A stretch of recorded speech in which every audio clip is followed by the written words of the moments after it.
Please take your seat. The show is about to begin. Presented by Front Yard Fantasy. I'm your host, Simon. Joined as always by my wildly handsome co-host, John Luke Garofalo. Our friend Coop with us, aka Coop A. Fiasco.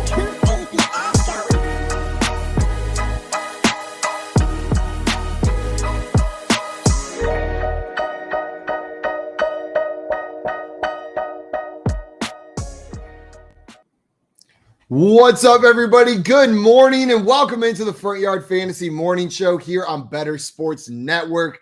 I'm your host, Simon, joined by my co-host, Coop A. Fiasco. What's up, Coop? What's up, dude? It's a little early to panic for our fantasy teams, but I think we should probably drop everyone to waivers and add Zay Jones. What do you think? All day yesterday, I kept telling myself, don't overreact. Don't overreact. Don't overreact. Wow. Simultaneously entirely overreacting to every single thing that went on the field. Like Zay Jones and Curtis Samuel are our top 12 wide receivers. Absolutely. Without a doubt. Why didn't we see this coming? Robbie Anderson over DJ Moore, just all these things that we should have known for sure, right? Now we're gonna try to stay level-headed here today, react without overreacting, but we'll see. And JL will be joining us. He found a family of lost ducks in downtown Atlanta this morning, had to help them find their way back. They weren't so great with directions, so they got lost a couple times, but he'll be up here any minute. Craig in the chat, good morning. He said, is it too early to pour one out on the season for our team? Because I am. You joining me, Coop? Yeah, never too early to completely panic and freak out. So I think that's we said we weren't going to do that. We told the producer we weren't going to, but I think that's what we're going to do. Full-on meltdowns on the show today. I see JL in the chat said, good morning. These ducks are crazy. And Tommy in there getting the game. Good morning, boys. Good morning, Tommy. Glad to have you in here.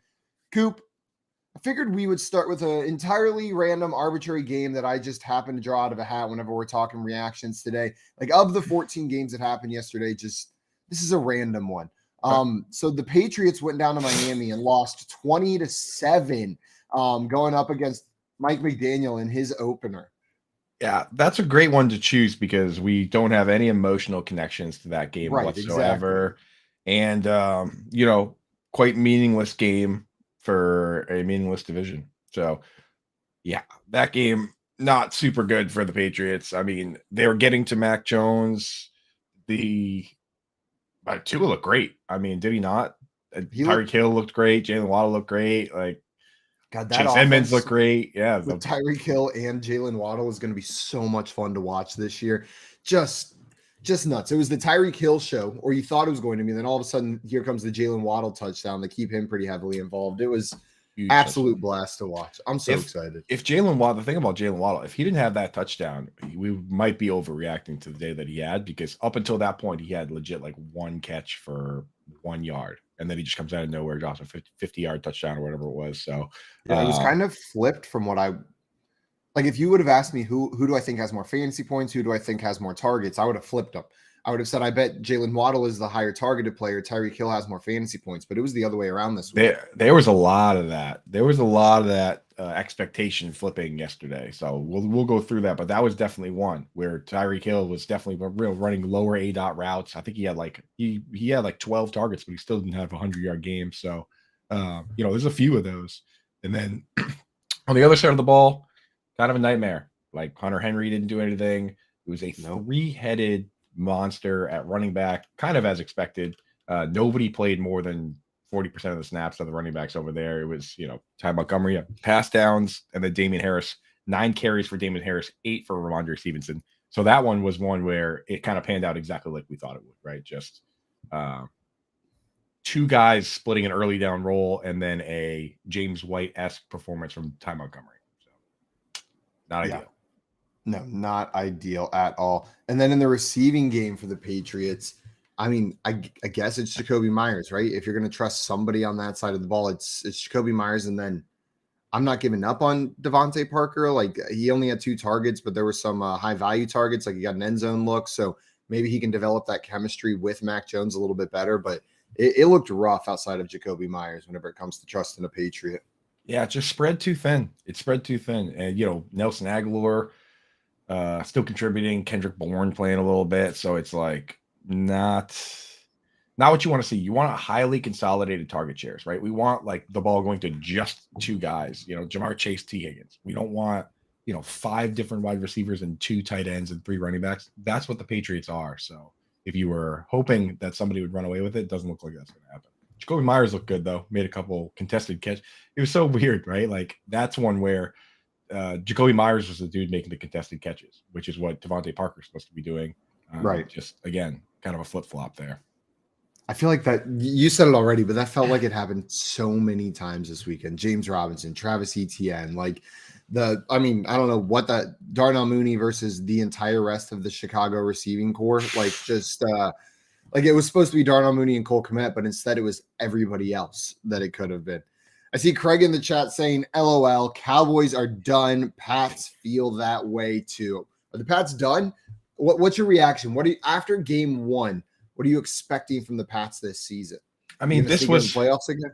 I don't think so. This was, to me, the Patriots kind of set themselves up for a bridge year. Like, once J.C. Jackson got signed away, Belichick seemed adamant about not signing anybody, making sure he gets that compensatory pick for Jackson. That's why they traded for Devontae Parker. Doesn't affect the compensatory pick formula. So I think this year is kind of a bridge year, and then next year when the Amazon money hits, they kind of try and go all in. So I don't know. Yesterday kind of confirmed that for me, and yeah, it's Craig, brutal to lose Dak Prescott again. This time a hand injury, which is like as fluky as it gets, right? Like, you can't really call a guy injury prone. You can when it's like hamstrings and stuff like that, but when he breaks his hand, that's not injury prone. It's not like he could have drank a little more milk and prevented that from happening, right?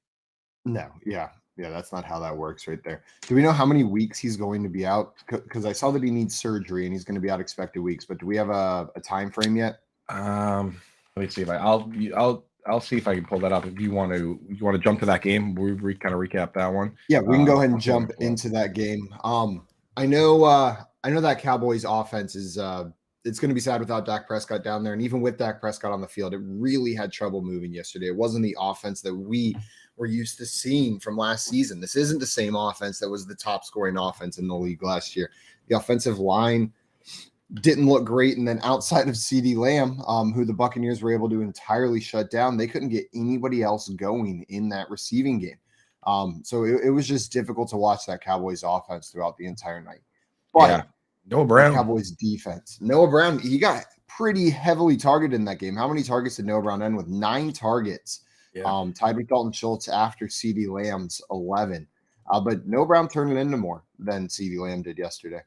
Yeah. And Calvin Watkins came on and told us that could happen. That Noah Brown is a guy that plays a lot of split end where he can tether his foot to the line. It's a valuable skill in this league, and it gets you on the field, So that was interesting for sure from him. And yeah, it looks like he's going to miss multiple weeks. He hurt so he's going to have surgery on his thumb on his throwing hand. So that's a problem.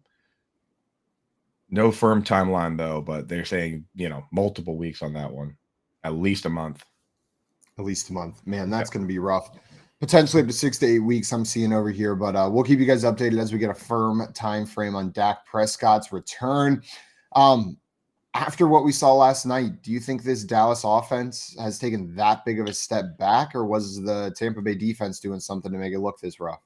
Yeah, I think it was in large part due to Tampa Bay's defense. And then, once Cooper Rush got in the game, it was over. Like, Cooper Rush is just not I don't even think he's replacement level. So they might need to go out and get somebody. Maybe it's time for Jimmy G, we'll see. But yeah. I don't know. If they want to compete this year, then Cooper Rush is not the answer. Does Jimmy G help them compete, you think? You think this offense can get moving? That this was just a really tough matchup week 1? I think so, yeah. And I mean, I don't know. It was very, very strange. And here's one that went the opposite of what we expected. Everyone talks about how Zeke is not great, not efficient, but he just gets a lot of volume. Well, complete opposite this week. He was efficient, ran for 5.2 yards a carry, but he didn't get a lot of volume. They should have found a way to continue to feed him if he's running for, anytime you have a back running for over 5 yards a carry, you should feed that player. 2 plays, get a first down, right? I don't know why they went away from the run game, but what do I know? I don't know. potentially something that whoever was calling plays on the Dallas sideline doesn't know, because whatever they were doing did not work yesterday. Craig in the Tony chat Pollard, saying Jimmy G might be needed in San Francisco. Ouch. Yeah, I tweeted yesterday. Why can't Trey Lance be more like Taysom Hill? Like, I don't know what happened over there. That was one of the uglier games I've ever seen. I don't think it was just the weather. No, but I'm gonna blame it on the weather until I can't anymore, which is next week, unless they just keep on playing in the rain. I'm gonna use the weather as an excuse for every player from that game that I wanted to do well that didn't, because there were like 4 of them. Like, there were players in that game that I really wanted to do well that did not show up. I'm just gonna blame the weather for all of them. Like, even games where they played in a dome, like it was too stuffy in there. Well, we found that yesterday. It was 100 degrees on the field for the Patriots-Dolphins game. Like, surely that affect Mac Jones. He's made of butter noodles, I think. So that butter was just melting everywhere. It was getting all over the ball. It was slimy. Melty nudes, man. That's what happens when you go and it's too hot, dude. They were down there they went down there early in the week too to practice in that weather. So, but still not early enough apparently. Not early enough. We're a cold weather team. Patriots come around. On the Tampa Bay side of the ball, Leonard Fournette looked incredible. Like, that dude just looked great. And they did exactly what you said they should have done with Zeke on the other side. 21 carries for Leonard Fournette for 127 yards, but no rushing touchdowns. Added a little bit of work through the air. Leonard Fournette looks like they're going to just use him as that guy this season. They mixed some Rachaad White in as well, but Leonard Fournette's the lead back here. Leonard looked great, dude. Julio looked good too. They were giving Julio end arounds, right? Like, Julio's that back. Was wild. Yeah, I was like, this is so crazy watching Julio Jones run an end around for the Tampa Bay Buccaneers with Tom Brady. Yeah. It feels like a fever dream, like an NFL like fan fiction, doesn't it? Like Julio Jones takes the end around from Tom Brady. Like, feels like something like in 10th grade someone would have written down as like a dream NFL scenario in their little journal. Julio Jones end around from Tom Brady, and he throws it deep to Randy Moss, who pitches it to Jerry Rice, like that kind of stuff you do in your kid. Like, but it actually did happen yesterday. Yeah, but then there's some bad news from that game. Chris Godwin looks like a hamstring injury. Sometimes you can have these compensation injuries, honestly, where it's like your body's not, you haven't been practicing, you haven't been working out, and surgically repaired one knee, you lean on the other leg. Try and stay off of it, and end up with these compensation injuries, hamstrings, calves. So hopefully he can get back soon, though. I hope so too. I hated it whenever I saw him pull up. I was just like, no, like, why did they play him? But hopefully he can get back soon. Best of luck to our great friend Chris Godwin. He is a really great friend of ours. We had a question, a relatively serious question. Craig said he's not trying to joke about this. But the stuff lingers. Are you worried about Mac's back at all? Anytime it's a back injury, that's cause for concern. I think it was Tony Romo that said on one of the broadcasts, he asked, do you know anyone that used to have a bad back? And that's kind of how it is with back injuries. Like, they're so tricky. And once you're in there, it seems like it's just an ongoing process. Like, you just have to try and maintain it forever. So hopefully he doesn't end up being one of those players, because he can go downhill pretty quick, but who knows? It's again, back injury. Like, think about how many muscles are in your back. Like, you could say back injury, 5. minimum. So, I mean, like, when you say back injury, it could mean any number of things. Yeah. Ooh, a little voice crack to start the morning. I think I'm hitting puberty, Coop. Let's go, dude. Yes! We're seeing our little Simon become a man before our very eyes. Tommy's saying finally in the chat. I know. Now we just got to wait for Mac Jones and Zach Wilson to join me. Man, I'm digging the support, everyone. Thank you so much. It's been a long time coming, waiting for this day. We'll start armpit hair watch, and I'll let you guys know whenever that first one pops in. Countdown. Just get like a ruler and just start like making little notches on, measurement notches on how long they're getting. Yeah, absolutely. Yeah. Instead of I'm gonna do it on the wall. My girlfriend's just gonna see all these marks on the wall and be like, "What is that?" I'm just measuring my armpit hair length right there. Time lapse. Tommy says time lapse video. Do like a time lapse to start every show, like a dramatic time lapse. Take a photo of my armpit every day and monitor the growth. Okay, fine. Tommy, you've convinced me. We will create that content for you and we'll play it live on air. Don't you worry. One more thing on this Bucks game. I don't know if you had anything else. You can have 10 more things, Cooper. One more thing I wanted to mention, and it's more just something that I love to see. That Mike Evans touchdown. God, I love him, and God, I loved that catch. That dude is so good. He's a star, man. He's a star. And the thing was, when you looked at the sports books, he was the only player that the books had the over-under for touchdowns set at above 10. At 10.5. No, they didn't predict anybody else to have double-digit touchdowns, and that's because playing with Tom Brady 2 years in a row now, he's had, 13 and 14? Yeah. Like, you can predict that. Like, for some guys, touchdowns are fluky. For Mike Evans, they're not. He's just a big force out there. He's a lock for 1,000 yards, and he's going to score, probably in every game except a couple. That's just the way it goes. Yeah. This Bucs offense looks like it's going to be good. I know they had trouble getting going yesterday, but the Dallas defense looks for real. Maybe that offense is rough, but that Dallas defense is scary. And Micah Parsons was just wreaking havoc yesterday. Just unreal to watch that dude. Pulling a China shot, man. That was a great pick for them. And from what Calvin Watkins told us, that he wasn't really on their radar. Like they weren't planning on picking him. They thought the Broncos were going to take him, and it was a best player available situation where they're like, well, we got to take this guy because he's here. And my goodness, is he a game-changing player in coverage, getting in the backfield, in the run game. Like, he can do it all. You can put that guy anywhere, I feel, and he would give you something. You put him at nose tackle, he would get in the backfield. Put him at safety, he'd be, it's like that's the exact kind of guy you want to take when you're like building a defense from the ground up. Is just a dude that's just a pit bull, Just insane. Yeah, playing out there on the edge as well. It was just disgusting to watch him. And the poor rookie left tackle for the Buccaneers, just time and time again getting bullied out there on the field after the injury in the first quarter. Just like the Cowboys were truly bullying him, and Tom Brady let him have it a couple times during the game. But man, like there's not much he can do. Like what do you expect from him whenever they're loading up that side of the ball? And Micah Parsons is one of the people they're sending his direction. Yeah, couldn't be stopped. He couldn't be stopped. Just absolutely could not be stopped. We're going to keep breaking down some of these games for you guys, giving our initial reactions and talking some fantasy football bad beats a little bit later. We'll hit the news that happened over the weekend, and then our friend Vinny Iyer is back joining the show from Sporting News to talk some week 1 fantasy football. So make sure you guys stick around here on the Better Sports Network for all that coming up.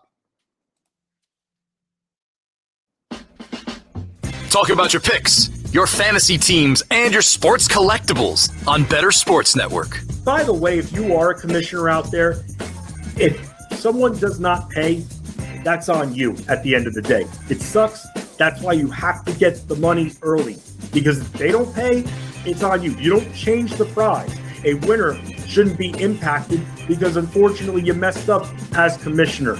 And I've been caught with this before. I've made this mistake. It sucks, and I had to go out of pocket for it. You learn that maybe some of your friends should not be in that league. But Roan, we see it all the time with commissioner issues, and I can't stress it enough that when it comes down to league payment, it's on the commissioner if they don't have everybody's entry fee and someone decides to ghost them. Yeah, I had to collect 36 entry fees this year. All of them were collected except one. And it was one of my friends who said he was going to pay the second. I forgot to remind him. He might even be listening, but I know he's going to pay. If not, I know where he lives. But nah, he'll pay. But yeah, I mean, big brother Adam Rodas over here. And even the guy that I've talked about before that usually always pays me at the end, he actually paid on time this time. He usually is like, I'll pay you on Friday, and then it doesn't come, and then it's 4 months later, and he always winds up paying. That's why I don't really get upset. But you've seen my emails. I don't play around. Like, This is the date. This is the date. You get it in by then. And I always too, I'm like, the draft order will be determined when everyone pays. Right. So don't hit me up about the draft order. Once everyone pays, then the draft order will be done. And anyone who's been in this league, now Fetsky can't attest to this because he's never won money in my league, but the people who do win, they get it right away. Usually the next day or two. Just make sure the scoring, especially with football, no scoring changes, as long as it's not like a point victory, half a point, and then they'll get the money right away. What about 2 points? Yeah, I mean, wait it out just in case something crazy happens. I guess I don't wait till Thursday when the official scoring happens. Yeah, man. I mean, a championship that I was in years ago got reversed, and I ended up winning on a Thursday stat correction. Yeah, of all things. that kind of sucks. But You not hope me, I won. you hope it doesn't come down to that. If you're on the better end of that, it's great. But man, imagine thinking you won, you got the money, and then it changes. That's tough. Make bets and follow your fantasy team while you buy, sell, and trade collectibles in real time. Only on Better Sports Network.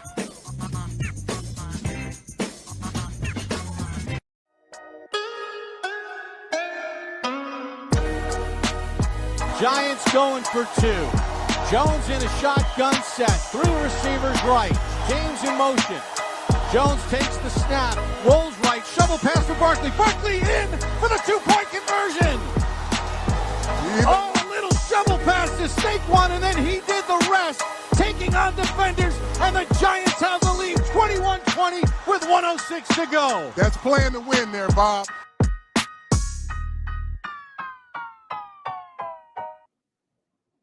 Woo! Welcome back in, man. That gets me hyped, doesn't it? Hearing real football highlights from yesterday, going into it, man. God, just that Saquon. I said that Saquon. That Saquon was just unbelievable yesterday, wasn't he, Coop? Oh no, we've got Coop pulling a JL right now. We can't even hear him. He's so excited about Saquon. Oh, it looks like we've lost Coop's audio. We still can't hear him right now. That's okay right there. What the heck's going I think on? we Can you got hear you, Coop. Yeah, you're doing your best, JL. I'm back. Do you just miss him that much? Dude, I was muted by that was Keith. That was Keith sabotaging me. Even my Patriots lose. Keith sabotaged me on the show. That was not on my end. All right. I want that on record. That was not a JL. That was I see Joe in the chat saying best show ever. He's back. Yeah. Unbelievable. Joey was sitting in my chair on Sunday. It's all sticky, with you guys on the 11-1 show. Actually, honestly, Joey did a great job. I really enjoyed that. I texted him, even though he's my arch nemesis. I said, "You did fine." So good job, Joey, holding it down on Sunday. But yeah, Saquon Barkley, unbelievable. He's back. Over 80% of the snaps he played, which nobody does, right? Like Najee Harris was the only player to do that last year. I think Najee Harris and David Montgomery were the only players last year to play over 70% of the snaps. So if this guy's going to play 80% of the snaps and get 15 plus carries and 7 targets, like Saquon Barkley, RB1 overall is back on the menu. Let's go. And I wish I tried to get him in as many leagues as possible, but it's tough because like you had to take him at the swing towards the end there, right? Like you had to either take him in the first round. And dude, anyone that laughed at anyone that took Saquon Barkley, if you laughed at them in your drafts, if people took him like 4 overall or 5 overall, you need to go take a good hard look in the mirror right now. And you probably can't even go anywhere near your water cooler at work because the people that did draft Saquon and at 4 or 5, like they're laughing all the way to the bank right now, right? He dropped a 30 bomb. Yeah, no, absolutely. I'm just so glad that with the game that CMC had, that Saquon Barkley showed up, know what I mean? Because I feel like the people that were anti-Saquon were also anti-CMC for similar reasons this year, coming off injuries. They're older backs. Like they were like, well, they're washed. They're not going to be the same after the injuries. Now, Saquon's the same guy. He's the guy that we remembered out there. He had 18 carries, 164 yards, and a touchdown on the ground with 7 targets, 6 receptions, and 30 yards through the air. And then had that 2-point conversion on there as well. That's the cherry on top, the 2-point conversion. Beautiful, man. Just chef's kiss. And dude, Christian McCaffrey, you know what? Like he went out, did what he was supposed to.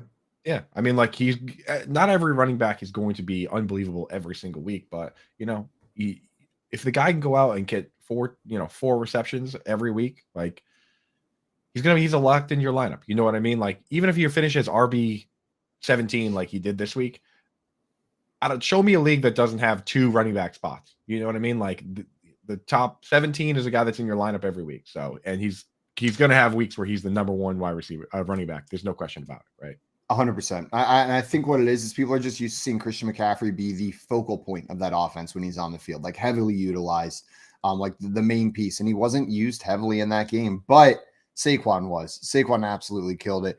And then Sterling Shepard was the guy who caught the touchdown in that offense. He only had 4 targets, but turned into 71 yards and a touchdown. We talked about it on this show.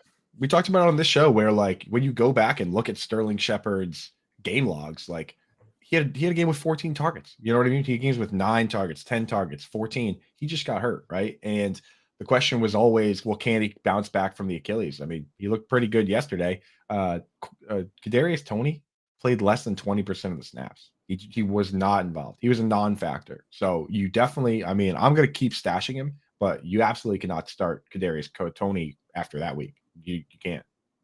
No, which is disappointing. All offseason, it seemed like Kadarius Toney was carving out a nice role in this offense, that like he had to be the guy who was going to get the ball thrown to him. But like we said at the beginning, lots of scripts being flipped in week 1. Try not to overreact. Hold. We want to see a trend before we like completely cut bait, right? Like it was 4 targets, 7 or 6 targets for Richie James, but 2 for Kenny Galladay. Like we could still see Kadarius Toney carve out a role here. It's not like it's right. There was an elite wide receiver on the field that he's having to beat out.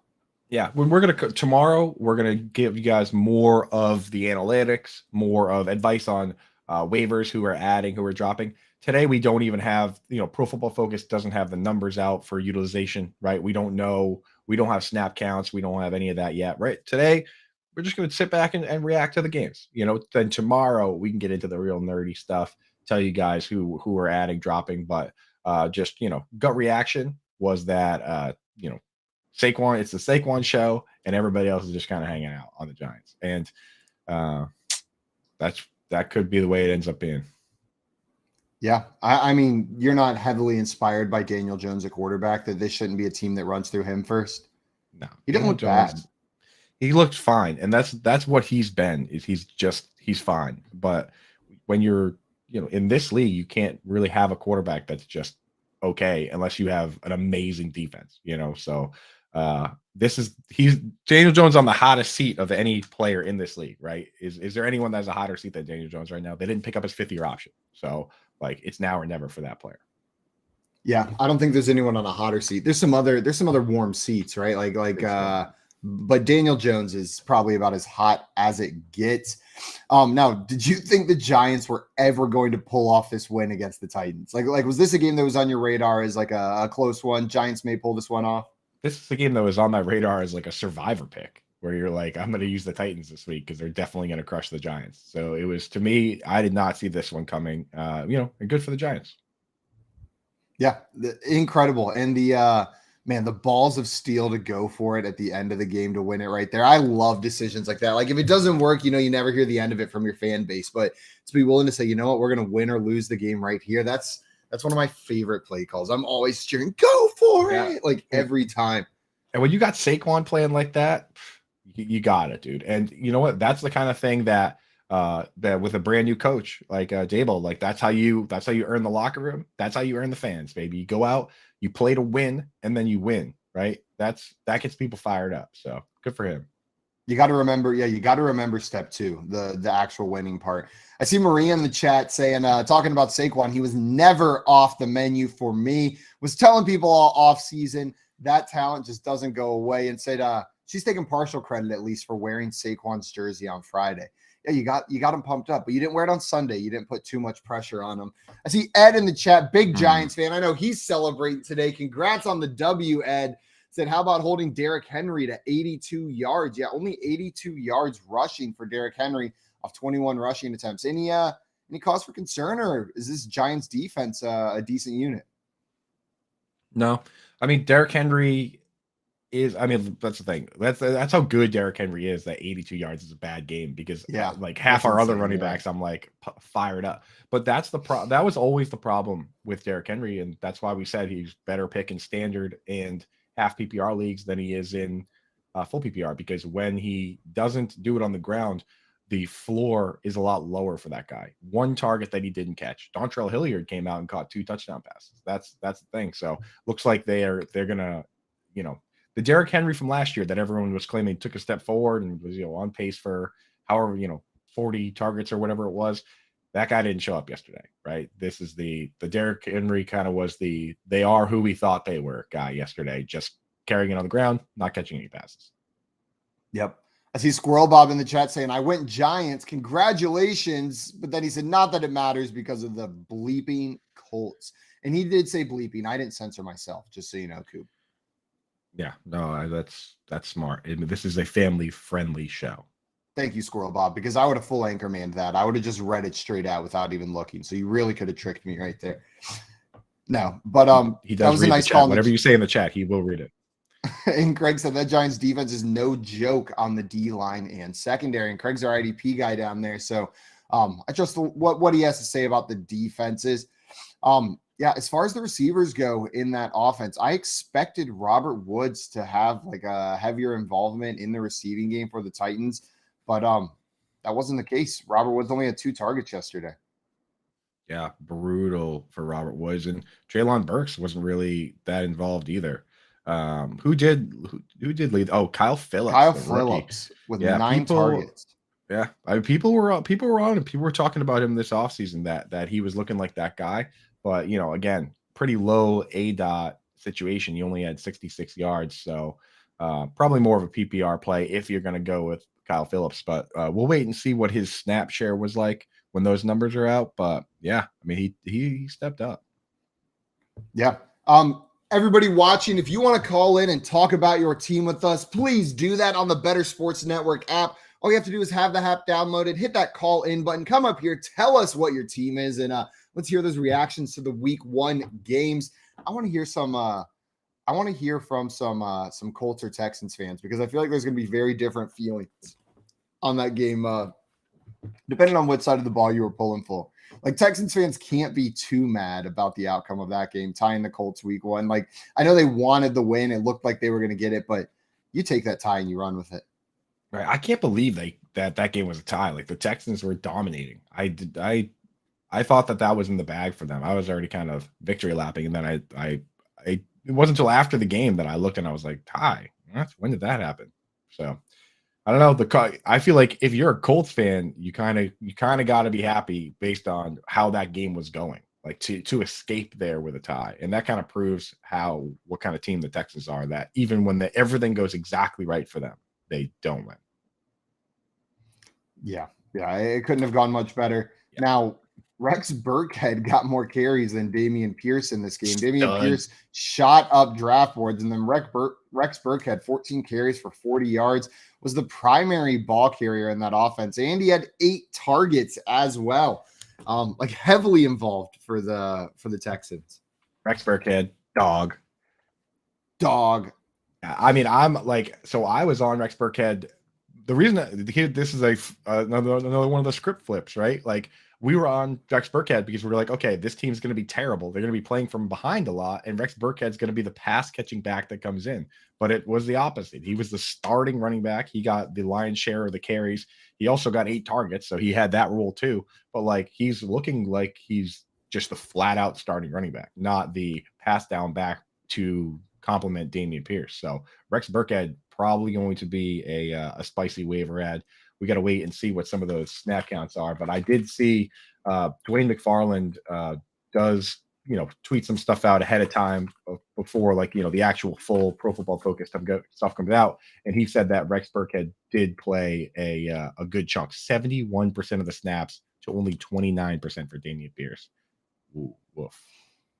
Yeah, that's rough. That's rough for Dameon Pierce and people that drafted him in the 5th round. Do you think there's a chance this is just a rookie getting eased into the offense and we see him earn a bigger load of that, or earn a bigger share of that load? Or is this just what this offense is going to look like? I don't, like, if anything, he'll get more carries, but I don't think he's going to carve out a passing role. Like, Rex Burkhead is great at that. And yeah, they basically said that Rex Burkhead played 65% of the pass plays, which is great usage. And then he played the entire 2-minute drill, right? Which is the 2-minute drill is a situation for running backs where you have to know all the plays, all the audibles. You have to be trusted to pass block.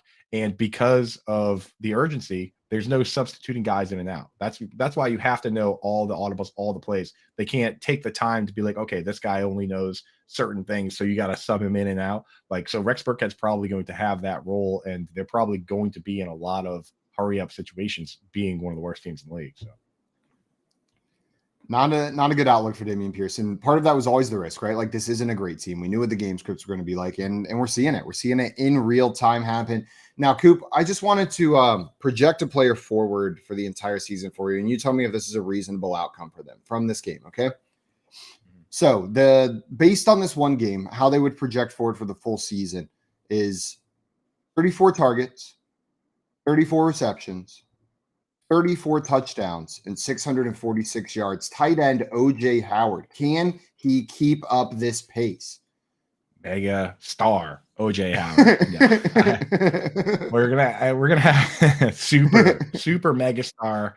He was either tight end 1 or tight end 2 behind Taysom Hill. That's the kind of tight end we had this week, right? Like, unbelievable. Just how we drew it up. Yeah, but when he caught the first one, I was like, no way. Like, no way did OJ Howard just catch that first touchdown. And then when he got the second one, I was like, yeah, of course. Checks out. Makes sense. Yeah. Yeah. To me, like, I'm not going to be able to give people the full tight end analysis until tomorrow, because with tight end, the underlying stats are more important than the surface level stats. We learned that with the biggest example was Logan Thomas, where he was like tight end 26 for the first like 5 or 6 weeks in 2020. But every week I would look and he was playing 100% of the snaps. He was lining up at slot for 70% of his snaps. He was running every single route. And I kept looking at that and I was like, this guy, his usage is literally unmatched. And then he ended up being like tight end 3 by the end of the year. Down the stretch, he was like the tight end 2 overall behind only Kelsey. So that's what we look for. So we're going to go in tomorrow or later today when the numbers are out. I'm going to go in, see if OJ Howard played, 90% of the snaps and he blocked on less than 10% of his pass plays and he was, mixing in a little slot and running a lot of routes, then we are going to pick up OJ Howard. But if he basically was just out there blocking and snuck out on a couple play actions, then we're not going to pick him up. So tomorrow we're going to have more of that nerdy stuff, that statistical goodness for you. Today we're just overreacting. So yeah, he's going to have 75 touchdowns. Yeah, today we just take one game, 2 targets, 2 receptions, 2 touchdowns, and we project it forward for an entire season and just have fun with that until we make the rational thoughts, like when our fab dollars are on the line. Exactly. He'll have like you said, 40 for 40 season, right? 40 targets, 40 touchdowns. he'll be the next Mike Vrabel, right? Just every time he touches the football, it's a touchdown. The Will Fuller of that 3-game stretch whenever he came back from that first suspension or injury, or I forget what kept him off the field all these times. It's hard to keep always up with. Something different. Yeah. With that guy, family emergencies. It's always something with Will Fuller. Ate macaroni grill the night before, can't make the game that day. That one will get you. Hate when that happens. He said he wouldn't let that happen. He would not go to Macaroni Grill the night before a game over there. On the Indy side of the ball, Jonathan Taylor, we talked about Saquon Barkley looking great. Jonathan Taylor is just unbelievable. And the way they use him is exactly what you want to see. He was like the main running back. There weren't many carries going around elsewhere. He was the only one actually running the ball in that offense. And then, dude, he had 7 targets yesterday as well. Like, they were using him in the receiving game too. He didn't necessarily turn it into a lot, but you like to see those targets going his way. Yeah, that's all stud dog.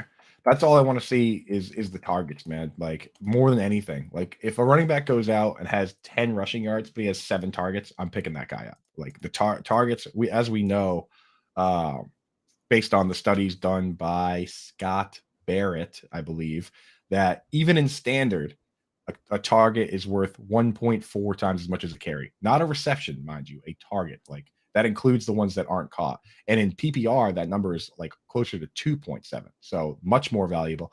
And since we're just completely overreacting and projecting things out, I imagine with Jonathan Taylor, we can just project that first game production out, and he's going to have like 2,700 yards this season, something like that.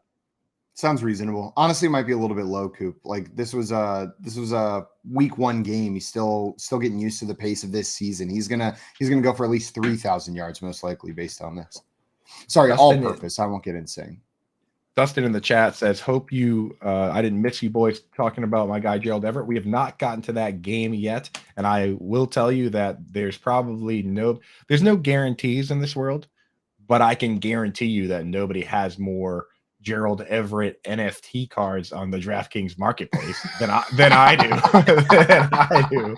So, and you know what? That's not even based on me thinking he's good. That's me thinking that A, this is a good matchup, and B, he plays on Thursday, and everyone just goes crazy trying to buy cards on Thursday for the Thursday game because it's only one game. So I'm just gonna sell.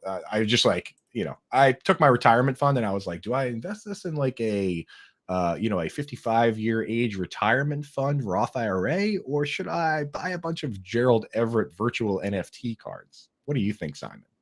There's only one option. You had to buy the Gerald Everett virtual. I had to buy those Gerald Everett. I don't even know what IRA stands for. How am I going to put anything into something where I don't even know what it stands for? Google sounds it. Like sounds like a bunch of nerd stuff to me, dude. I'm going with the football. Nerds, get your NFTs instead. Pick up your tight end NFTs instead of a Roth IRA. This is financial advice brought to you by Front Yard Fantasy Morning Show. We probably should have a disclaimer. That's after that. Keeps in the chat going like, this is not financial advice. This is not financial advice. Keith is sitting there and he's just like, all right, we're canceled. And Tommy going NFTs in the chat. He's agreeing with you, Coop. Said you made the right decision going for those Gerald Everett NFT cards. We're going to keep breaking down some of these games in just a moment and talking some bad beats from week one. Players we thought were going to be great that just were not. Vinny Iyer, our friend from Sporting News, is joining us a little bit later to talk some fantasy. And then we're going to be previewing the Broncos-Seattle Monday Night Football game. And as always, everybody, we want you guys to call in and interact with the show today. So make sure you have the Better Sports Network app downloaded. It's one button. Just hit the call in and you can come hang out with us, talk a little bit about what you thought happened in week one. You're listening to the Front Yard Fantasy Morning Show here on Better Sports Network. Yo, speaking of cards, I got two things I want to bring up, and I got them ready for the show today. Sure. First of all, I don't know if you ever played this Topps Home Run Challenge game. No, like a genius. So I'm in love with Adolis Garcia. So basically what you do is you scratch off the back, right? Yeah. And it gives you a code. You go and you punch it in, and then you have to pick the game that he's going to hit a home run in, right? Oh, okay, I've never heard of that before. And then if you do that, you get like a special limited edition card, and it's limited to how many people actually picked he would hit a home run that month. Cool. And then you could double down. If he goes over 425 feet, you get like an extra special card. Yeah. So I went on eBay, because I like Adolis Garcia, because all the rest are like big names. I got 6 of them, and I totally forgot to punch them in. So I got the plan. I think they're coming up Colorado soon or something. There you go, right there. I have a month left to punch in 6 Adolis Garcia home run cards. There you go. Congratulations. We can do that live on the show if you'd like. Sure. Here's the second one. Okay. And I think you're gonna like this. I was at Target, and they had Garbage Pail Kids. And that's pretty cool. It was Garbage Pail Kids Bookworms, it's called. And it makes fun of like book stuff. This is one of the greatest cards I've ever got in my life, and I'm trying to probably buy more. You see nice, that there? That's pretty dope right there. It's Winnie the Pooper. Yeah, and he's pooping on. Look at that. I like that. That's dope right there. That's clever, Nando. You know, this is the best card I've ever seen in my life. It's worth $1.50. I was going to elementary school, right, in the Washington Heights area in New York City. You used to walk down Broadway, and on Broadway and 150th Street, there was a dude. You would go in there, and he used to sell like, you know what I'm saying? He used to sell the Garbage Pail Kids in the morning before we go to school.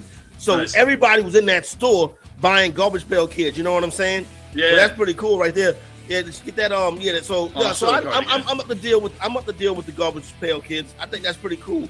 It's Winnie the Pooper. Yeah, I mean, you see the little poop emojis right there too. That's a cool card, Nando. Yeah, right. You can get it for like $2. I like that. I don't know why. This is my favorite thing in the world right now. I don't even know what to do with it. Like I want to hang it up on my wall or something. Like it's just so. Who comes up with Winnie the Pooh pooping on? Winnie the Pooper. I like that. I gotta find something. They even have the balloons the same color as like the actual Winnie the Pooh. Yeah, cartoons. I like it, Nando. That's sweet. Anyway, that's sorry. clever. I just wanted to share that with you. I'll never grow up. That's there'll be old man Corey. Wait a minute. Hey, turn your bass down. I'm going through my Winnie the Pooper collection. Turn that NBA young boy down. I'm trying to do a show over here. What's going on? No respect. All that boogity, boogity, boogity, boogity, all loud. Better Sports Network. It's sports talk done better.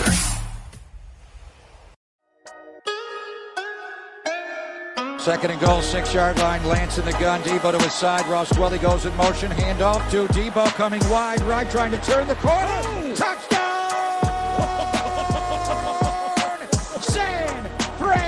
San Francisco as Debo just ran over a man on the goal line. Oh, he ran over Eddie Jackson. He put his left shoulder down and pow. That is the physical style of Debo Samuel.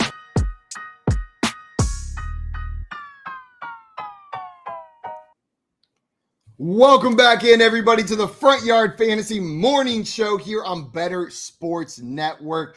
God, every time I feel like that music got a little more like sultry at the beginning today, didn't it? Like it's a little bit sexier. Because football's back, dude. Everything's a little sexier, you know what I mean? Except Cole Kmet. Climbing into bed, watching Tom Brady. That's a little bit sexier than it was climbing into bed, not watching Tom Brady. Before I just had to have him pulled up on my phone, like telling me not to eat strawberries. Now I just got to watch him strut out there on the field. It was beautiful. I see Jordan in the chat saying, I'm not sure if I'd rather hear about Terry McLaurin or Winnie the Pooper. The fact that it's this close is frightening. I'm with you. I go through waves, phases with that break. I feel like sometimes I'm just like, God, shut up about Winnie the Pooper.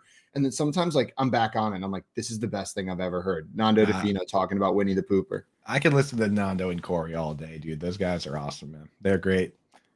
I saw Tommy in there saying boogity, boogity, boogity should be a TD call. Absolutely. Oh my God, that would be incredible. I think there's a NASCAR guy that actually says that before like every race. Like the guy Waltrip is like, boogity, boogity, boogity, let's go racing, like before every race. Yeah. How about that? How about that NASCAR race yesterday? I said no one ever. Yeah, definitely go to your water cooler and be like, how about that NASCAR race? And see, they'll just be like, dude, Terry, you're fired, dude. Get out. There will be that one guy who's like, I didn't watch the NASCAR race, but did you wake up at 2 a.m. to catch the Formula One race? Like, all right, Lewis Hamilton, settle down. And then they'll be like, oh, you didn't? Oh, odd. Well, it's really become my favorite sport recently. Have you seen the series on Netflix? Yeah, yeah, exactly. Drive to Survive people. They're like, yeah, I mean, like, I only know what happened in 2018 because I'm still behind, but it's my favorite sport.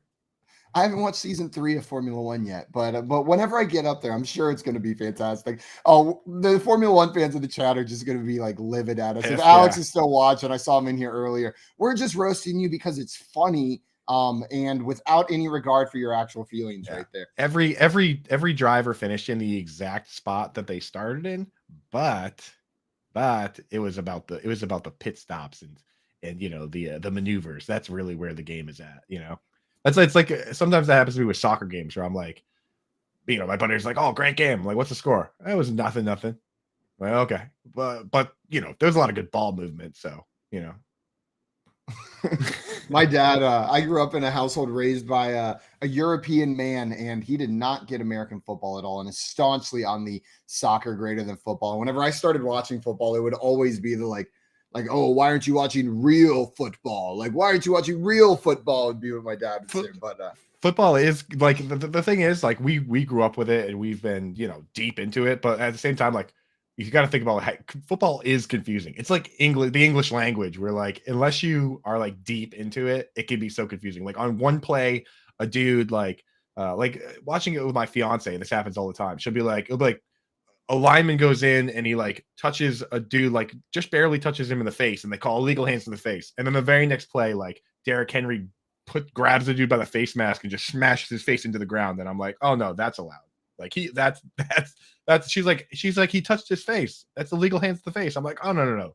Certain guys are allowed to do that, I guess. I don't know. You know, it's like the rules are pretty ridiculous if you think about some of them. No, and if you've never watched it and you get out there and they're on the line of scrimmage, they could call. Like there's all these different words they use, right? Encroachment, neutral zone infraction, offsides, false start. Like if you don't know what's happening and you just hear a whistle, a flag, like you think you're starting to get the hang of it, and then you're like, what the hell? Like that's not the same thing they said last time at all. To the casual fan, every one of the penalties you just named looks like the same thing. It looks like the defensive guy goes too early, but it's 100 different unabated to the quarterback. You know what I mean? Like it's a million different calls for the same thing. So yeah, it can be confusing. And don't worry, folks. That's why we're here on these Silky Tunes this morning, 7:50 a.m. to tell you all about it. Unless you're in Central Time, then it's 6:50 a.m. I know. Why would you be in Central Time though? Kind of for better football start times. Let me just tell you, it is a little bit nicer, the football start times in Central Time Zone. One rule, you just reminded me of this. One rule yesterday that I had never heard of. It was a penalty that I didn't know existed. Whenever the Bears kicker patted the field dry before the field goal, threw the flag to the side, and then they called a penalty. It was like unsportsmanlike conduct or something like that, right? Knocked him out of field goal range. I've never seen that before. I didn't know you could do that. Like I didn't know you couldn't do that. Like the Patriots one time brought out like a snowplow and cleaned off the field. Like, but he patted it down and it was penalty. That was a new one to me as well. 15-yard penalty for patting the field dry. Just absolutely insane. Cheater. Like that's absurd. Tom Brady would have got 4-game suspension if he did that. You're right. In that game, though, that game was an interesting game. I feel like we were getting a showdown of second-year quarterbacks, but I feel like a lot of the talk is going to be about the weather and how the weather affected that game. But Trey Lance, I'm not sure the weather was the reason for his bad play in that game. He did not look great out there. No, he didn't. And neither of those quarterbacks did. They were it was pretty scrappy, and the interception Justin Fields threw early was pretty ugly. So I've never seen a player bump into his offensive lineman more than Trey Lance did yesterday. Like he was just seemed like the pocket awareness, and of course that develops over time, the whole sensing the colors around you thing, but like he seemed like he was pulling it down and bumbling around a little too early. I felt like you got to hang in there a little longer, give the pass game a little more time before you pull it down and start panicking. Yeah, no, absolutely. Justin Fields got a little bit better in the second half of this game. Like he did end up looking a little bit better, through 2 touchdown passes to the 2 players that we all thought were going to catch touchdowns for the Chicago Bears, right? Coop, Dante Pettis, and Equanimeous St. Brown, exactly who you thought. Just like we drew it up, dude. I didn't, honestly, I'm not going to lie to you. I did not know that Dante Pettis was in there until he was standing in the end zone with the football. I was like, oh, there he is. I thought he was on the Giants, dude. Like, remember when he was on the 49ers and everyone had him as pegged as like the breakout sleeper? Like, oh, it was a surefire thing. As sure as the Titanic's not going to sink, Dante Pettis was going to be a locked in, like, breakout guy. Yeah. Well, he finally broke out with a touchdown after like 6 years of waiting. So there you go. Everyone that held on, all the Dante Pettis truthers in the chat, congratulations. I see Better Boss in the chat saying Coop's getting married. I have a Hunter Henry tuxedo shirt that he's going to wear for your wedding. That's what the whole wedding party is wearing, sleeveless, in fact. So you'll fit right in. I didn't know he was a groomsman. Because I was pretty sure that's what all your groomsmen were wearing. That's right. Yeah. Sleeveless Hunter Henry tuxedos. That's the look. Although Hunter Henry needs to step it up, or we're going to be looking like idiots, dude. He's got to get out there and make some more plays. He is a fairly touchdown dependent player. But not a big day for him. Only 2 catches on 3 targets. Yeah, he's a touchdown dependent player and didn't get that touchdown. And like you said, the targets were pretty rough over there as well.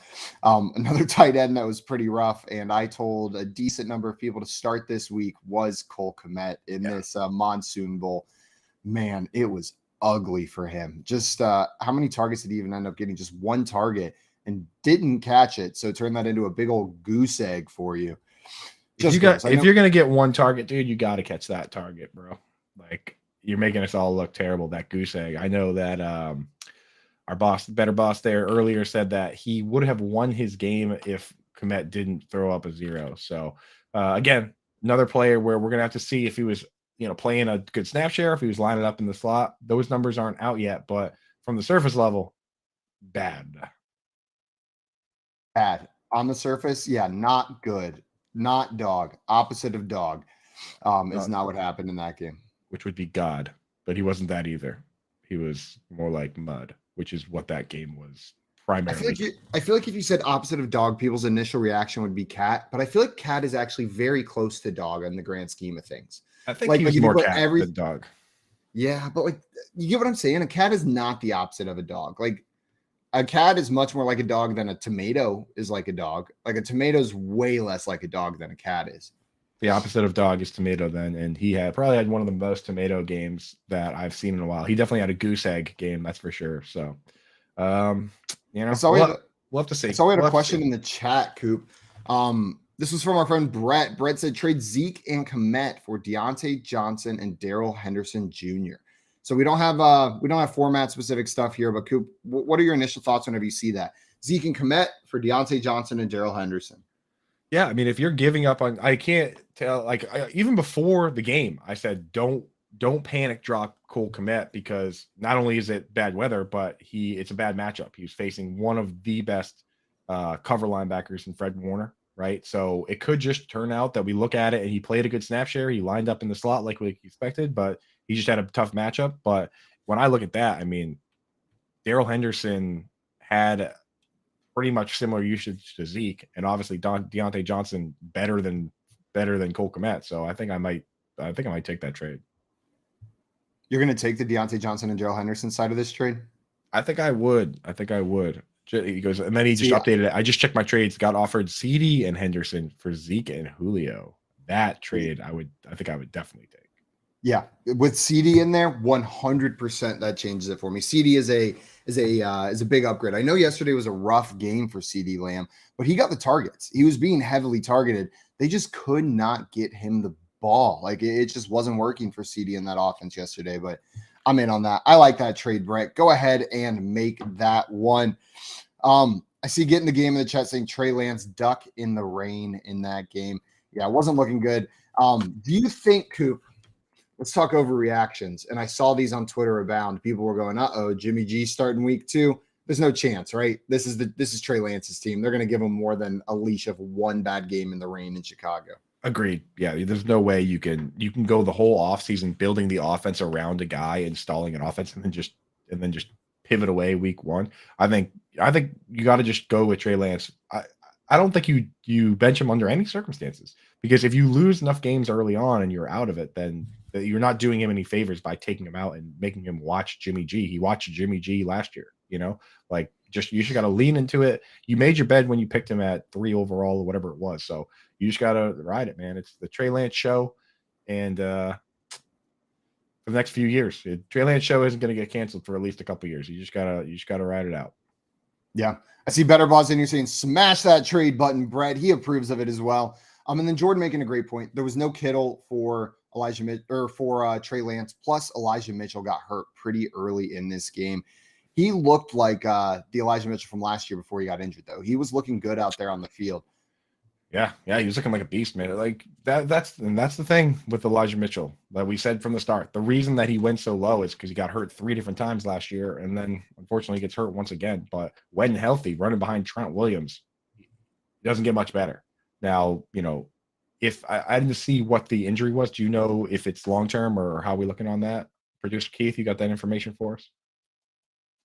What the injury was? I know it was a knee injury. I can pull that up in just a moment. Do you have, while I'm pulling that up, Coop, Jeff Wilson seemed to be the primary backup after Elijah Mitchell, but Deebo Samuel also got more involved in the rushing game after that. Is there any fantasy value to be had in the other running backs? Because it's Jeff Wilson or their undrafted free agent rookie, right? Mason, was that his name? So Jordan Mason, but they also have another guy that if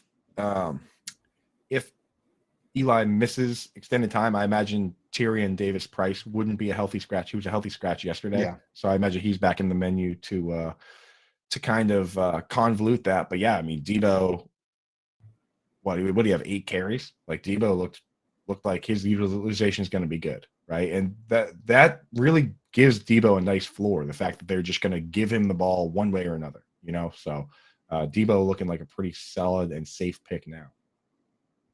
Yeah, no, absolutely. And I know all offseason the talk was he doesn't want to be used in the rushing game. He doesn't want to be used in the rushing game. But if Elijah Mitchell's out, he just may have to be used in the rushing game. Well, the thing about that is that was the offseason talk until he signed his contract, right? Because there were incentives in there. They put the incentives, so it's like now I think he can make up to an extra $1 million. Now he has a million reasons why he wants to run the football now. I think he needs to get over 350 yards or 308. I think it's actually 380 yards on the season, and 4 touchdowns would pay him an extra I know he gets 650,000 just for the rushing alone, and then there's a touchdown incentive. So I think he can get up to like $1 million.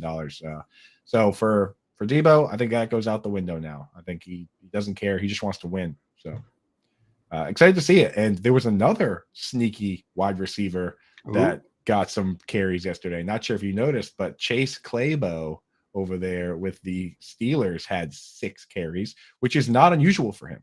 I did a study. I talked about it on the Front Yard Fantasy. Sorry, not the Front Yard Fantasy show. I talked about it on the Lightning Round podcast, which we do on Wednesday nights, that when you look at the teams that can have 3 wide receivers that are fantasy relevant, it almost always includes somebody that gets work in the running game. Like the year the Panthers had DJ Moore, Robbie Anderson, Curtis Samuel. Curtis Samuel had like 40 carries and 200 yards and 2 touchdowns.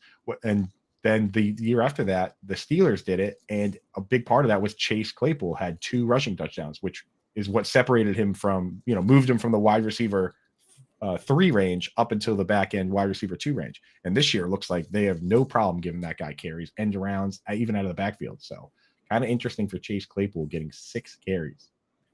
Yeah. And Najee Harris leaving that game with an injury as well. Do we have an update on Najee Harris's injury?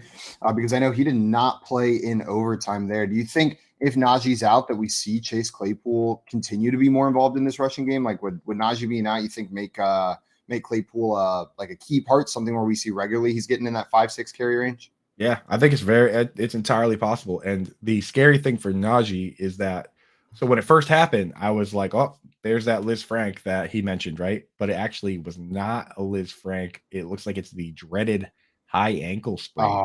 He was in a boot yesterday. They say minimum, if you guy gets a high ankle sprain and he's in a boot, that he's not playing next week, right? And the real scary thing with the high ankle sprain, Edwin Porras was explaining this, that a lot of times what happens is it due to the nature of the way that your leg twists, a lot of times your shin bone actually cracks. Like most high ankle sprains are kind of like a spiral fracture of the bone. So it's like your whole leg is just trashed when you do a bad high ankle sprain. That's why it takes so long to come back, because you basically it's like taking a finger trap and twisting it like this, dude. It's like it gets all crinkly and it makes for bad radio. Yeah, hopefully he doesn't miss too much time, but this is one of those things that even when he's back and able to play, it could linger and could affect his play throughout the season. And Najee Harris already rushing behind a bad offensive line, was one of the less efficient backs in the league last year because of that. It could affect him a little bit. Could affect him a little bit going forward. Mitchell Trubisky looked like Mitchell Trubisky in this game, just about as milky as we can get, right? Milky T is back, baby. But I mean, that's all they need him to be. Like, well, actually, now that TJ Watt is hurt, they need him to step up. Before, you just needed him to manage the game, and you just hope that the running game and the defense can help propel you. But now with Najee hurt and TJ Watt hurt, those 2 things are off the table. So Milky, he's gonna have to put the team on his back here. Gonna have to put the team on his back. Everybody watching, we're going to talk some bad beats coming up shortly, and then hit the news, things you need to know heading into week 2. We got Monday Night Football tonight that we're going to be previewing, and our friend Vinny Iyer from Sporting News is joining the show to talk some fantasy football. Stay tuned here. You're listening to the Front Yard Fantasy Morning Show here on Better Sports Network. It's sports talk done better. Coop, we did have a question for you. Get in the Game wants to ask if you could create an all tight end team. Like, who would be your top tight ends? Like your favorite guys that you would put on your all tight end team? Or does he want me to do an all tight end team where I fill out all the positions? Because I could do that. That could work as well. Yeah, you want to do that? So a wide receiver 1, split end would be Kyle Pitts. Checks out. I knew you were going to say Kyle Pitts. Yeah. Now on the other side, I would have Jimmy Graham. Okay. At the actual tight end slot, inline tight end, I'd have Rob Gronkowski. Okay. In the slot, I would have Tony Gonzalez, who under Chan Gailey for the Chiefs back in mid 2010s, he led the league in routes run from the slot. Now at quarterback, I would have Logan Thomas, a converted quarterback that now plays tight end. Right? At running back, give me Jonnu Smith, a guy that has multiple rushing touchdowns. He could bring it up and down the field. At left tackle, give me Michael Pruitt, one of the premier blocking tight ends in the league. At right tackle, give me Nick Boyle. Are you done this all off the top of your head? Of course. At guard, so impressed. like we're gonna fill out the line with the best blocking tight ends that I can think of. So actually at center, give me a guy that's been a captain on a team because you need a strong, smart player at center. Give me Mercedes Lewis, a guy that's been in the league for a long time, one of the premier blockers. At guard, you're gonna want a little speed, a little heft. So I'll take our current guy Albert Akwe-Bunam. I'll put him 6'6", 260. Put him at left guard. Have him do some swing routes. Have him run around. At right guard, I'll take. Give me Jason Witten. Just give me a big monster to throw in. Get him out of the booth. Throw down the run blocking. And can we put this in like a graphic? As my fullback move tight end, I'm going to go with a guy that's played a bunch of fullback. He's played a bunch of move tight end. Very underrated. Give me Chris Cooley, former Redskins tight end, move tight end, Chris Cooley. So that would be my all-time tight end offense. Now radio personality. I am in the DMV. I am so impressed. Not just like you didn't just pull out those names and you didn't stop after the positional guys. You said we're talking O-line here too because that's an important part of the offense. Coop, I could not put together a better all tight end team right now. Now put a full depth chart together. You'd be insane to do it. Punter. I feel like a maniac just having done that. Who's the punter and who's kicking field goals? Punter easily is going to be Algie Crumpler because right off the top of my head, I've ever heard. Kind of sounds like punter. Seems like he could boot the ball. Crumpler the punter. Crumpler punter. And then for kicker, we just want to have as many all-time greats on the roster. So give me Antonio Gates. Better Sports Network. It's sports talk done better. Hurts. In the gun. Hurts takes the snap. He's back. He's pumping. He is going deep. And it is caught down the far sideline by A.J. Brown. He lurches forward across the 5, down to the 4. He was covered. That was a great pass and a great catch.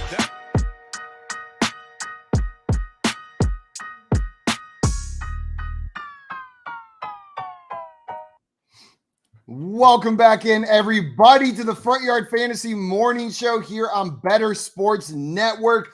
We are about to talk some bad beats. This music's a little bit too, I'm sorry, I just said music out loud. There's music blasting in my ears coming from somewhere, and I have no idea where, Coop. There's a window open somewhere that's playing music somewhere in my browser. But we're going to talk some bad beats right now. And, Coop, I figured the player that we would start out with today was a player you were super excited about, but someone I don't think you necessarily said you needed to start week 1, but Evan Ingram. With Evan Ingram this week, people that started him probably a little disappointed, but for me, I don't mind what we saw. I got to see what kind of snap shares, what kind of routes. He got 4 targets, caught all 4 of them, 100% catch rate. Reminds me of myself at the Expo a little bit.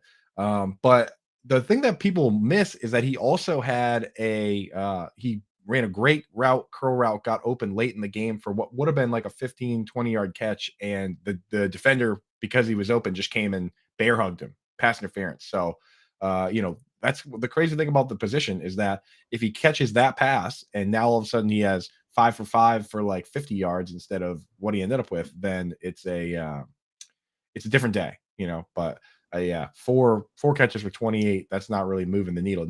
Probably not a guy we're rushing to grab off the wire, but I'm not dropping him after this week. I need to see what the underlying stats are. Yeah, no, 100%. And I think the only thing super clear in that offense is that Christian Kirk's the lead dog. Like Christian Kirk's going to be the main target, but Zay Jones was a little sneaky. So maybe Zay Jones is that second target. It's not Evan Ingram like we were expecting, but I'm with you. I'm not ready to give up on that. I think another disappointment from this same game was Travis Etienne. I think a lot of people were expecting him to be the lead back, to be the lead dog getting those carries, but James Robinson had more carries by a significant margin. 11 carries. JL, you're just in time. We're talking about how bad Travis Etienne was. Who's this guy? Shoot. Who's this handsome fella? JL's like, What's up, guys? JL's like, I'll be back in about 10 minutes. So you let me know when you're done with the Travis Etienne talk. JL, Wait, late to the show, dude. What'd you have? Too many party sodas yesterday? Dude, those ducks, man. Those ducks kept me busy for a while. How many of them were there again, Joe? About 16. 16. Were you able About to 16. Nearly over 16. Were you able to get them all in a row? I tried. I tried my best, Coop. All right. I don't know what more you want from me. Well, I'm There's just always that checking in one on you. tricky duck that won't get in the road, JL. But Travis, yesterday, James Robinson had 11 carries to Travis Etienne's 4. And then whenever we look in the receiving game, Travis Etienne did have the 4 targets to James Robinson's 2, but he didn't turn them into much. Coop, what's your panic level on Travis Etienne? Is this going to be James Robinson's backfield and Travis Etienne is the supplementary back, or did that fumble maybe affect the rest of his game? So I do the Fantasy Alarm podcast with John and Pemba, and John, this is exactly what John and Pemba was scared of and what he was saying. He's the editor over at Fantasy Alarm. Follow him on Twitter. He's a great dude. But Jay and Pemba 777 is his Twitter handle. He's like a sports guru, not just football, but everything. But he basically said, he goes, here's what I'm scared of. He goes, anytime they describe a player's role as not necessarily the starting running back, but a gadget player or a gimmicky player, then there's real concern that he could end up being like a Tavon Austin type, or the kind of guy that is super inconsistent, but every once in a while, he'll have a big play. Like Tony Pollard's role is kind of that gadgety, comes in and does like an end around, he returns kicks. And if Travis Etienne falls into that kind of a role, it's going to be very difficult to trust him outside of DFS, because I imagine he's going to make plays, but how do you predict when, if a guy's only getting 4 carries and he's playing like sporadic slot wide receiver, right? Yeah, I think that's fair. I think a lot of people, I'm not extrapolating too much from just this game. I mentioned it yesterday on our recap show, but Travis Etienne was this close to making multiple plays. Trevor Lawrence missed him in the end zone in the beginning of the game on a clearly wide open play. He just overthrew it. And then Etienne had a couple mess ups later on in the game, but it was just this close to some explosive games. So to me, I'm not as concerned. I was wrong about James Robinson's usage for sure. They used him a lot more than I thought they were going to. I think he's going to be annoying. I think he's going to limit Etienne's upside. I'm not worried that he's going to fall into that gadget player role, like you were saying, Coop. I don't think that is going to happen. I think him and Trevor Lawrence are going to connect. I saw sparks of it yesterday. How do you have a running back go for 6 yards a carry and another running back go for 12 yards a carry and lose? Like, sometimes it confuses me, these teams. I mean, the Jaguars can manage to do it, but if your run game's working like that, I mean, how are you losing, dude? What's happening? It's a good question. I don't know. They almost won it. Washington came back and almost lost this game. Right. It's pretty crazy. Just Jags. No, I'm living somewhere in between Jail and Coop on this. I liked what I saw from Etienne, even though it was limited. He looked electric out there on the field, and that's enough for me to not give up hope in week 1 of the NFL season. Now, a player that I think disappointed a lot of people, and this one was a little bit confusing. I thought he wasn't playing in the game in the first half, but Mike Williams finished the game with 4 targets for 2 receptions and 10 yards yesterday. He was a non-factor, non-existent in that game against the Raiders. Was that to me or Jail? Oh, whoever wants to jump in on that. I'm too sad. I'm too sad to say anything else about Mike Williams. I thought he was going to have a bigger game. Trailed off as he thinks about Mike Williams. We just had a moment of silence for Mike Williams there, just mourning. I had him on like every. Not only did I have him in like in a lot of my regular fantasy leagues, but I also was like, on DraftKings, I'm like, I'm so smart. I'm going to stack Justin, just clicking away Justin Herbert and Mike Williams stacks. I'm like, I'm a genius. Look at genius, dude. Meanwhile, I should have listened to the chat, because the chat is smarter than we are. I forget who it was. Someone, I think it might have been Tommy getting the game. Just be like, oh yeah, I want to get Michael Pittman in a lot of lineups. And I'm just like, no. You want Mike Williams? Wrong. Michael Pittman goes off. Mike Williams doesn't even show up. No, it's like he wasn't even at the game in the first half. Are you guys worried? No about one got Mike more Williams? than 4 targets in this game on that Chargers side. So like, I'm not that worried about Mike Williams. He just didn't turn his 4 targets into much more than 10 yards. Mike Williams, he'll be fine. Yeah, I think he'll be fine. I mean, I just think this is a lower passing game for this offense than we expect. Only 34 passing attempts from Justin Herbert. It's kind of on the lower side than what we're expecting. Justin Herbert does that in his sleep. Throws 34 pass attempts. He's Art's 34 passing attempts. the four targets per person was really weird. Like whenever you go down this box score, it's a weird looking box score. Yeah. 4. Like, and you're like, Joshua Kelly, what were you doing? Like what happened? Where are your other 2 targets? Yeah, DeAndre Carter. Like, they were just spreading the ball around a ton this game. DeAndre Carter is going to be a wagon in draft with Giants. That league has has 2 points. 2 points for every 10 yards return yard. Return yards are worth double in that league. So DeAndre Carter is he was like the wide receiver 1 yesterday. I was looking through my girlfriend's leagues with her last night. And she's got that one league. I think I told you guys about the wild scoring settings where it's half a point per yard rushing and receiving. Touchdowns are still normal. Everything else is like relatively normal. But whenever you rush and receive, it is half a point per yard. And she's got Leonard Fournette on her team, and that looked pretty good from just the scoring perspective. He didn't need those touchdowns. What was it, 127 rushing yards yesterday for Leonard Fournette? That netted her over 50 points right there. Just 50 points. Doesn't even need a touchdown. Jeez. That format's crazy. Disgusting. Just doesn't make sense at all. Another player that disappointed this week, we hit on one for you, Coop, that hit close to home. This one hits close to home for me, and that is Darnell Mooney. And I think I was being punished for using a cliche the entire offseason is what happened, Coop. I realized that I was watching this game, and I was like, you know what? The entire offseason, I've been saying this line that we shouldn't say. Who the hell else are they going to throw the ball to? Right? Like who the hell else could they possibly throw the ball to in Chicago besides Cole Kmet and Darnell Mooney? I said that 1,000 times. Like, surely it has to go to them because who the hell are they going to throw the ball to? Velus Jones, Byron Pringle? Turns out the answer was yes. Yes, that is where the monkey claw curls. Dante Pettis scores a touchdown. Who else are they going to throw it to? The monkey claw is like, we got him. Equanimeous St. Brown touchdown. Ladies and gentlemen, we got him. Yeah. Byron Pringle leads the team in targets. Nice. Or David Montgomery. David Montgomery led the team with 4 targets. Nobody else got 4. Well, and what was David Montgomery's line? It was something like 1.8 yards a carry or something just abysmal like that. Like he got all the work, but he was averaging less than 2 yards a carry in that game. Right. Yeah. Well, Dave Montgomery has averaging 1.5 yards a carry, and they feed him 17 carries. JL's boy Travis Etienne averages 11.8 yards a carry. They're like, let's give him 4. That's that's rational coaching for you right there, folks. Absolutely. We need to oops, excuse me there. We need to get Travis Etienne over there on the Bears. Maybe they'll use him a little bit better up there. Though we say that, and Khalil Herbert was actually doing quite well in this game, and they didn't use him nearly as much as David Montgomery. He was running a little bit more efficient on the ground, but it was cool seeing him involved. I know our friend Dustin, who's in here most mornings, was hyping up Khalil Herbert all offseason as a guy that maybe you want to roster. Yeah, that's the zero RB guys are just come out of nowhere on Twitter when Khalil Herbert gets 45 yards and they're just like windmill dunking on everybody. It's like, dude, settle down, please. Zero RB dudes. Like they get a little too fired up when a backup. What was the voice that we did for the zero RB? I don't know about Khalil Herbert.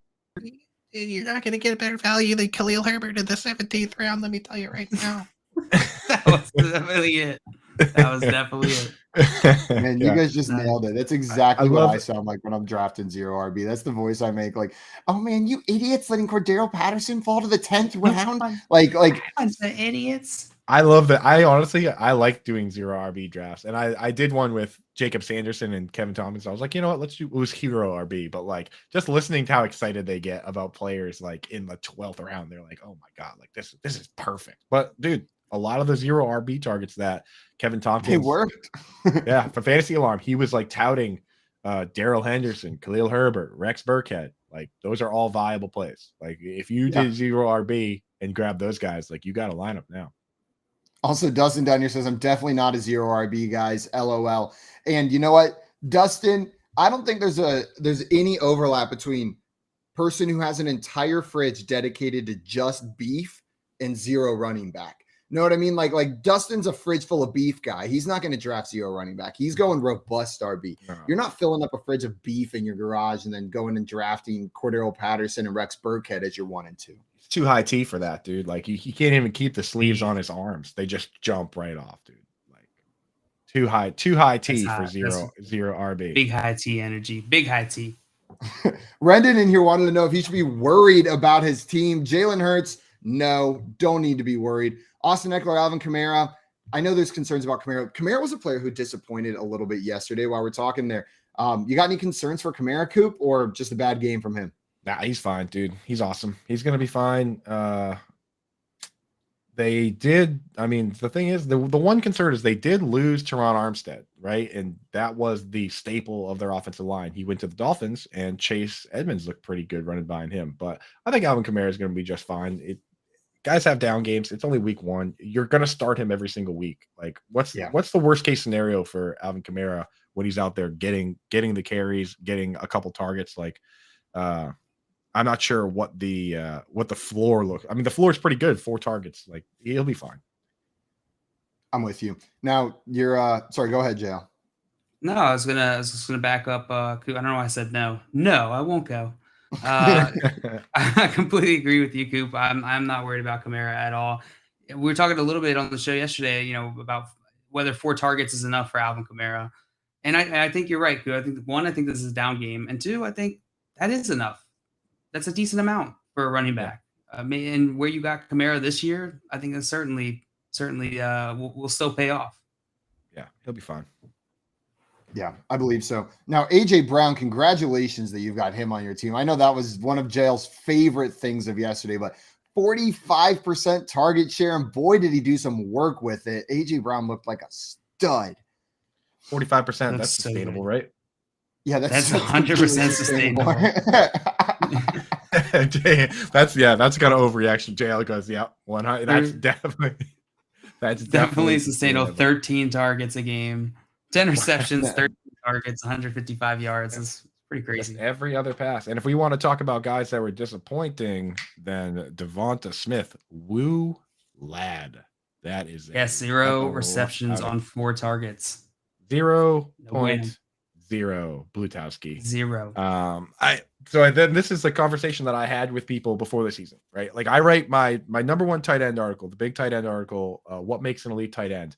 That has all the concepts, right? And then I love that people read that and they apply it to their own projections. So I had AJ Brown and Devonta Smith as the top 2 targets on the team. You need to be a top 2 target to have upside as a tight end. The last time a team had 2 wide receivers in the top 24 and a top 5 tight end was the 2013 Broncos, and Peyton Manning threw 55 touchdown passes, right? That was the problem that I had. But I had people come to me and say, hey, you know what? The beat writers are saying that Dallas Goedert can be a top 2 target on the team. I think he gets more targets than Devonta Smith. And you know what I said to those people? I said, if that's what you believe happens, you should draft Dallas Goedert. And I hope those people did draft Dallas Goedert because it looks like that's what's happening, right? So good for you. I didn't think it was going to happen, but take the concepts, apply it to your own projections, and win your leagues, right? Yeah, absolutely. And then just watch Coop take his concepts, apply it to his own projections, and then lose his league. Yeah, exactly, dude. Like it's like Evan Ingram will be a top 2 target on the Jags, and Dallas Goedert won't be on the Eagles. That's what I said. And then if you went and did the opposite, then you're probably doing awesome in your fantasy leagues. If this stands for the entire year, I'm going to be a little bit surprised. I was with you, Coop. I thought Devonta Smith would be the number 2 guy on this team. I thought we saw enough from him last year that he'd still be heavily involved. But man, yeah, another script flipped for me at least. Maybe that one's not as severe as some of the other ones, but that one did hit a little bit. Yeah, gotta wait and see what those folks over at Pro Football Focus have their army of interns charting these games. I want to see what the I want to see who covered with the dream of being an analyst someday, charting games away. But I appreciate their effort. And once that stuff comes out, we'll see who covered who, right? We'll see what kind of what the route situation was, and maybe we can make a little more sense of some of these games that unless you watch just that one game and we're kind of charting it yourself, you're not going to know, right? Yeah. Brendan, looking at the end of your team here, I see you've got Javonte Williams, Travis Etienne, Allen Robinson, and Elijah Moore. I think the success of this team comes down to what we see from Javonte Williams.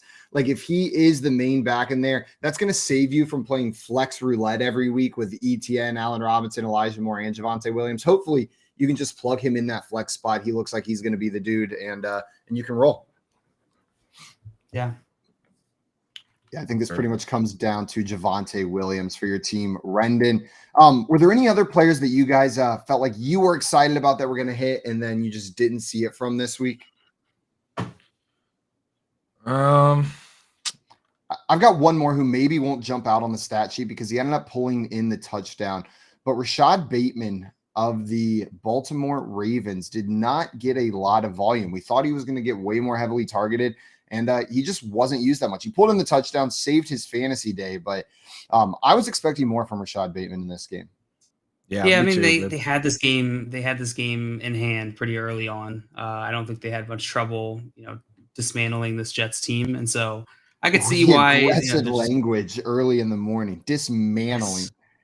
It's just true. Call it like I see it. I'm not too worried about Rashad Bateman. I would have loved to see some more targets, but again, look across the board at the targets that went to the team, and he's still topped. He's the second most targeted player on the team behind Mark. Right. Devin Duvernay is not going to score 2 touchdowns every week. Another dude who's a wagon in draft with Giants because he returns kicks and punts, dude. But that's not going to happen every single week. I think Bateman's going to be just fine, but we really did get bailed out by that touchdown. Like he was having he was having a really bad game. I was like, that was one where like a lot of times I was sitting there cheering on the couch. Like when he scored that one, I just turned to my buddy Alex. I was like, thank God. Like, thank the Lord that happened, because otherwise we were in trouble. I think we're going to see games like this from Rashad Bateman. I think this Ravens offense is not always going to be able to stay pass heavy if they want to. We were all season about how they're not a pass heavy team already. We're going to see this from Rashad Bateman. We saw from Mark Andrews last year, a little less frequently for sure, because he was the main guy there. But I think even the second guy is going to have misses in this Baltimore offense. Yeah, I got one more player that I was really disappointed with. That was Kyle Pitts. Kyle Pitts. Kyle Pitts. Yeah, I mean the thing was like he got the looks. So you start him again next week, right? Like 7 targets in the tight end world. 7 targets is elite. Might as well be 1 million targets. Might as well be 1 million, right? Like you might as well be OJ Howard, superstar, dog. OJ Howard, dog. Taysom Hill, dog. Taysom Hill. Taysom Hill. That's 2 receptions on 7 targets for 19 yards. That's not good. Turn the oof meter to 11 on that. Yeah, but at least he got 7 to 2. Dude, if that was Evan Ingram, he would have caught all 7 of them. Got pass interference. He would have caught 9 of the 7. He would have caught 9 of 7. Yeah, I mean that's how pass interference works, dude. Like you just tack that on. Yeah, Evan Ingram caught 5 of 4 targets if you count the pass interference. So, pretty good game, really. You worried about Kyle Pitts or not with this volume? Yeah, obviously got 2 passes, dude. I'm definitely worried, but you mean like who are you gonna start instead? You drafted him. Yeah, you drafted him. You made your bed on these players, right? Travis Kelce, Mark Andrews. Now you gotta sit there. No, like sit there. That's where I drew the line for those guys. Like even with guys like Waller and Hawkinson, I said to myself, it's okay to draft a second tight end because they have the earliest bye week of any tight ends, and they both have bye week 6. So if you have Waller, you're going to be competing with Hawkinson owner to get a tight end, right? But with those top 3 dudes, I looked at it, dude. The Falcons don't even have a bye week till week 14. So you stapled Kyle Pitts into your lineup the moment you drafted him in the 3rd round or wherever you took him. Yeah, and I see Albert in the chat coming in with a little extra stat for us, saying Pitts has 89 total yards in 3 games against the Saints. So maybe the Saints just have his number. I sniff a narrative that we're going to hear about the next time they're playing, right? How many times do we hear this stat on the next Saints-Falcons game? I'd say 100. Yeah, I marked it as a bad game. I had because I try and keep track of these defenses against tight ends. There's certain players that are very good, like against the tight end, and the Saints were their top 5 team against the tight end. I think I had them. Oh, actually, I think I had them 26. So they were top like 6 or 7 team against the tight end. So I'm not too worried about it. Demario Davis is good. All those guys, they put real cornerbacks on Pitts too, which hurts him. Marshawn Lattimore. So yeah, we'll see. We want to hear from you guys. If you guys want to call in and talk about your team from this weekend, what you thought went right, what you thought went wrong, maybe some fantasy players that you hit on, hit that call in button right there in the Better Sports Network app and come hang out with us. We are going to be talking a little bit of news, running through the news right after this. And then our friend Vinny Iyer from Sporting News is joining us to talk some week 1 fantasy. We'll be talking about our GOATs of the week, the guys that really showed up, and breaking down this Broncos versus Seattle Monday night football game. You're listening to the Front Yard Fantasy Morning Show here on Better Sports Network. Collectible moments. Everybody up here at U.S. Cellular. Sox 5 runs, 6 hits. The 2-1 to Bartlett. Swing, chop to short. Ramirez has it, throws. Burley picks a perfect game.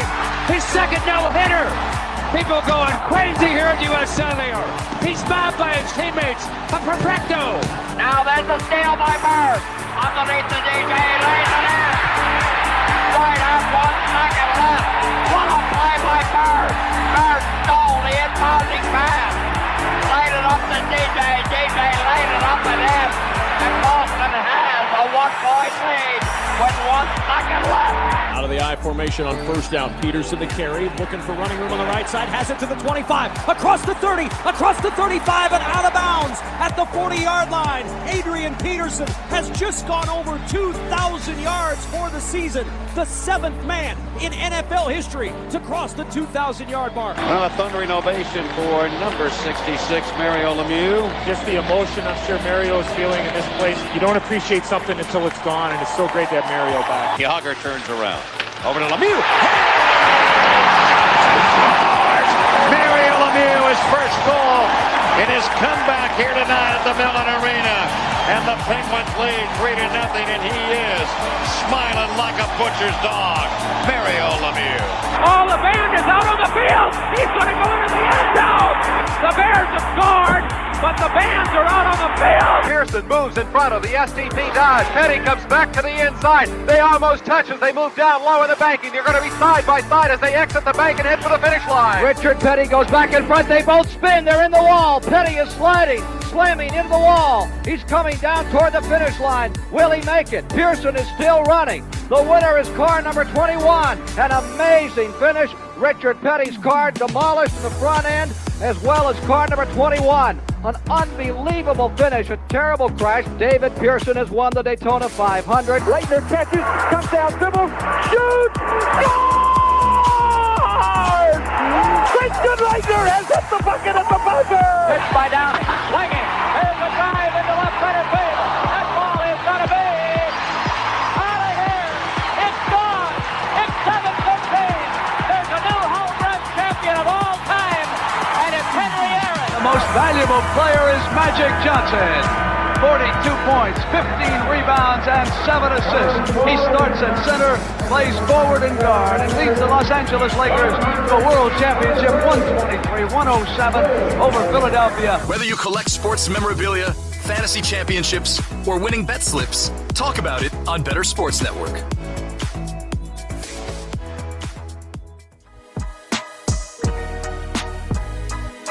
One back set, Brady under center. Robert Hagee takes the snap, feeds the ball up. They got a big run by Fournette to the 50. Breaks over a tackler to the 43, maybe the 42.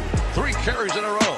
And Lenny says, I need a breather. I need a blow. A 100-yard rushing game for Leonard Fournette. And Rashad White will spell him for a moment or two.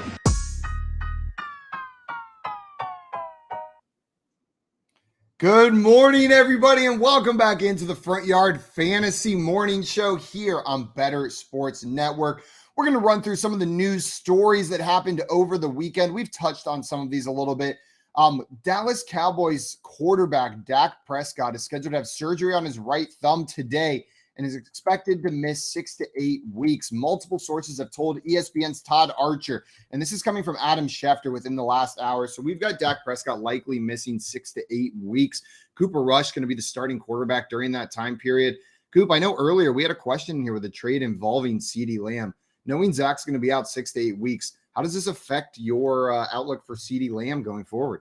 It's bad. It's not good. I mean, like you can't ignore it. Like the big part of why we like CeeDee Lamb is that he plays with Dak. Cooper Rush did not look great.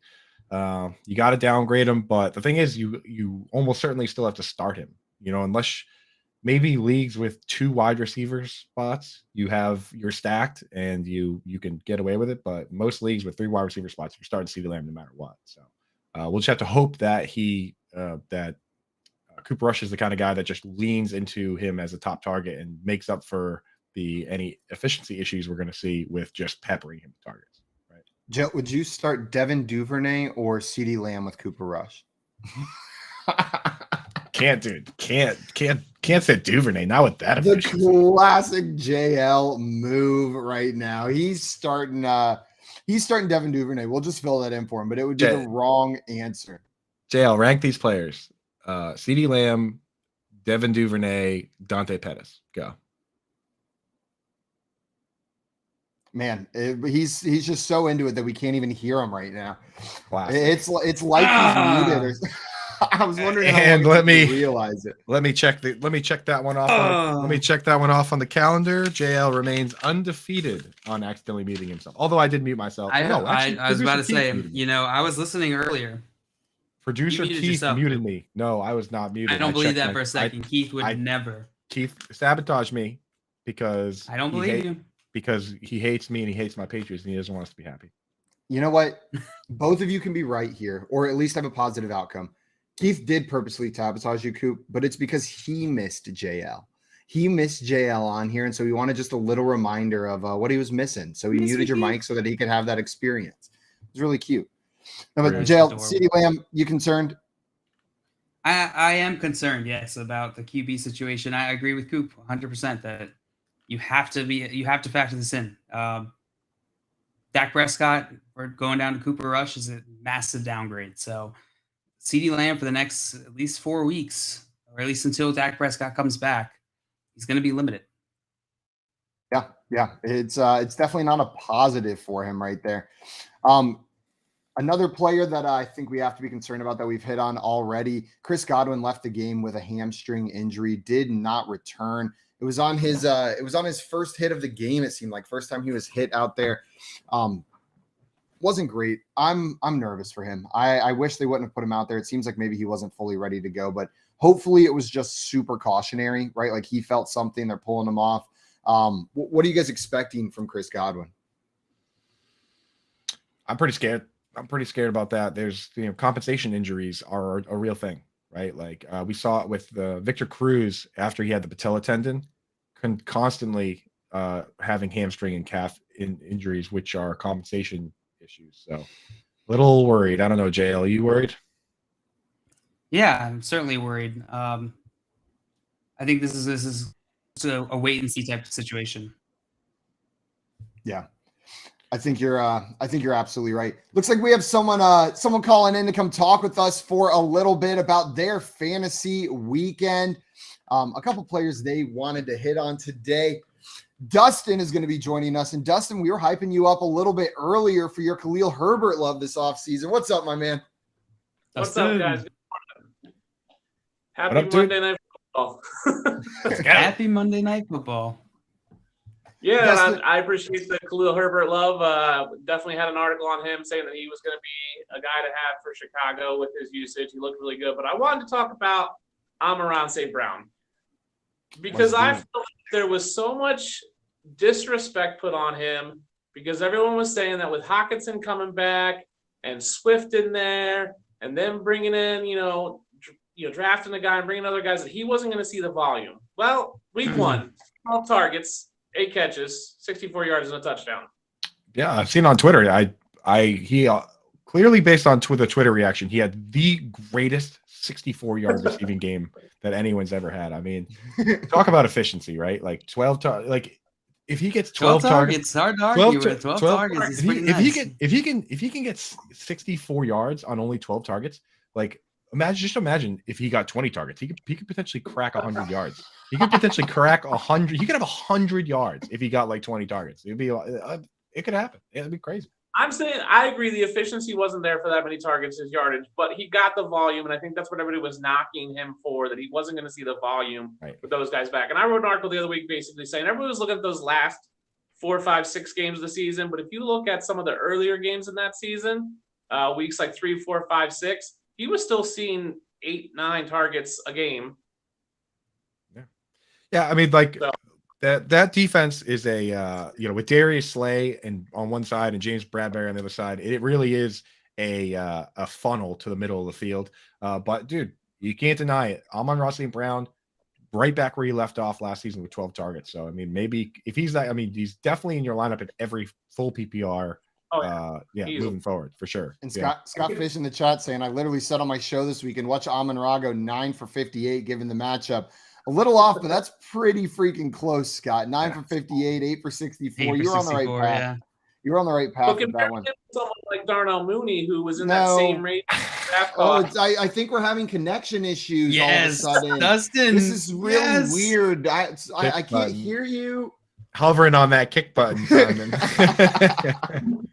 Hey, I think Mooney's going to be fine. I think the weather, I mean, I live in Wisconsin, and we had the same storm that they had in Chicago. It was just cold and rainy all day, and that wind down the Chicago field just didn't make it easy for anybody. So it's been nasty weather. It's still raining here. That storm is just stalled out over basically Madison to Chicago, and it's just dumping rain on us left and right. So it was just bad weather, and I think Mooney's going to be fine going forward. I hope so. But, I mean, to your point, it is concerning, right? Like, it wasn't even like he got the most targets on the team and he didn't do much with them. Now, granted, the person who got the most targets on the team was David Montgomery with 4. So like this was not a very pass heavy game. So slight concern, but I've got higher hopes. Justin Fields looked like he started figuring it out in the second half of this game, even with the crazy weather. So I'm concerned, but not freaking out yet. But if we were all saying who else are they going to throw to besides Mooney, the defense was saying the same thing. Just cover Mooney. Who else are they going to throw to? Make them throw to someone else that's not as good. So who else are they going to throw to? The 49ers defense. Yes, exactly. Yeah, I mean, yeah. Here's my thing with like week 1, and we have to see the underlying numbers, but it doesn't bother me as much when there isn't another target, right? Like.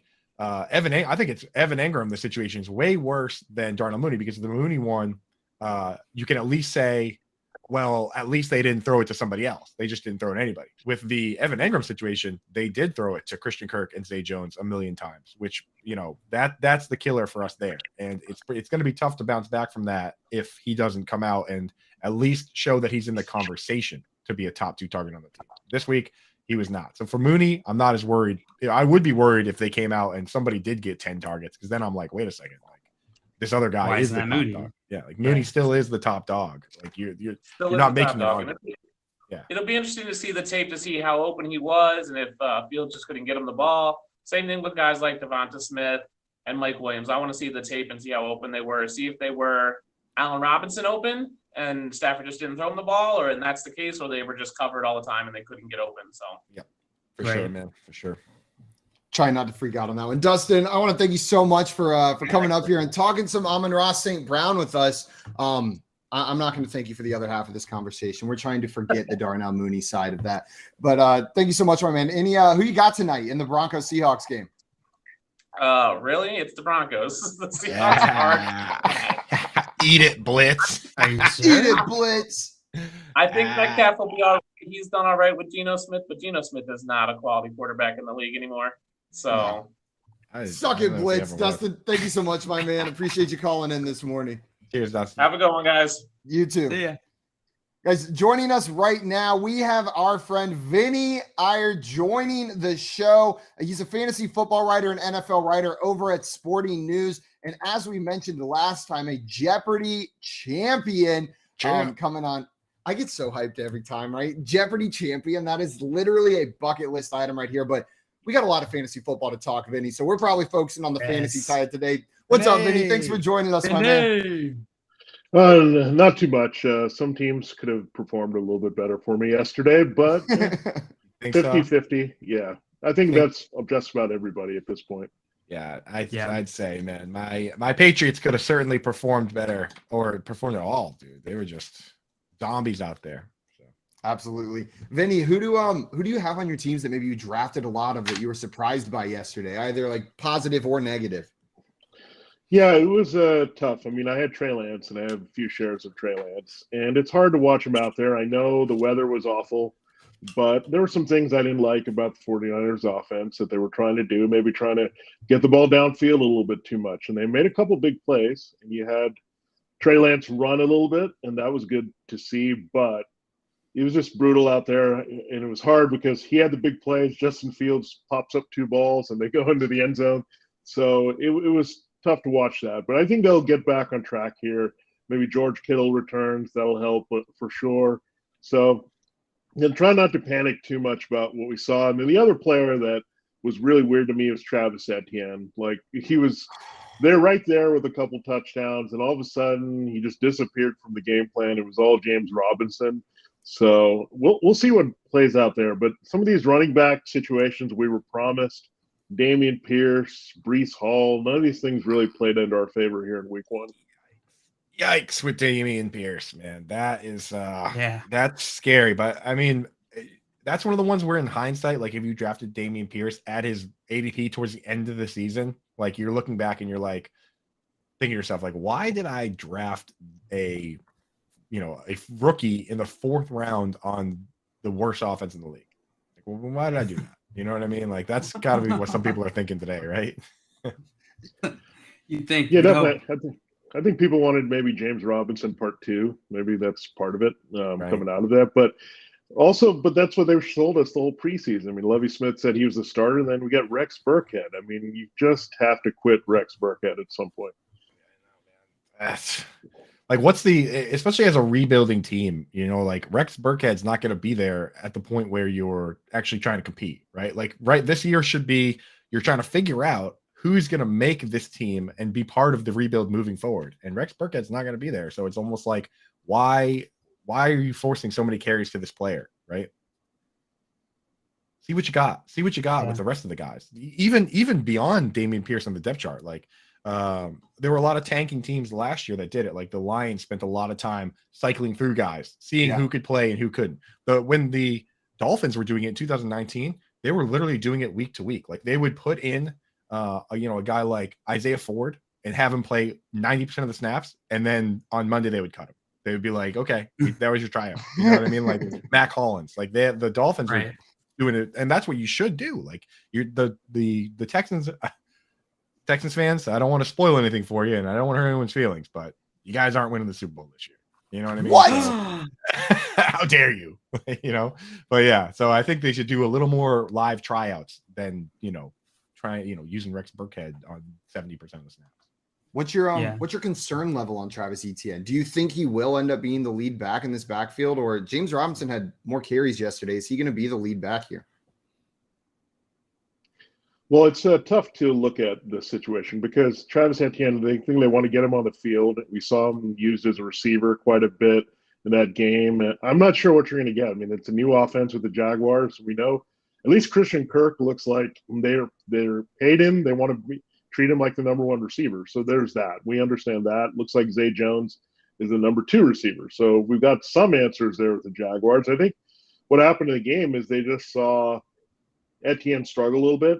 They had the missed connection. So maybe they were like, okay, we're going to talk to this kid a little bit, get him going. But what was surprising is that they didn't give him a chance to run the ball very much in this game. And it's just strange.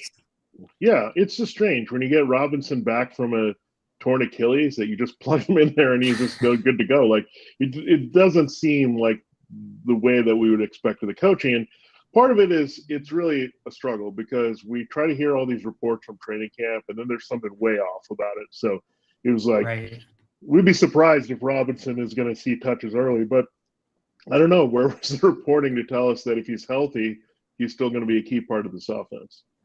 I'm interested. What I'm waiting on, and we're probably going to have to get into it tomorrow's show, is I want to see the Pro Football Focus does pass blocking stats and grades.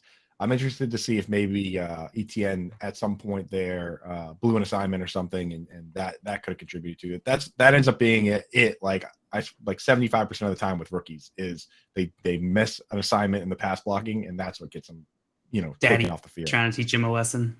Right. Exactly. That's it a lot. I mean, definitely with certain coaches and quarterbacks for sure. Like if Tom Brady, like if you miss a pass blocking assignment with Tom Brady, you end up in the doghouse real quick. The He dog was giving it to his left tackle yesterday. Oh yeah. He grabbed him by the collar and was yelling at him on the field yesterday. My girlfriend was like, "Why is he yelling at him?" And I was like, "Did you not see him just get dropped? Like just absolutely lambasted.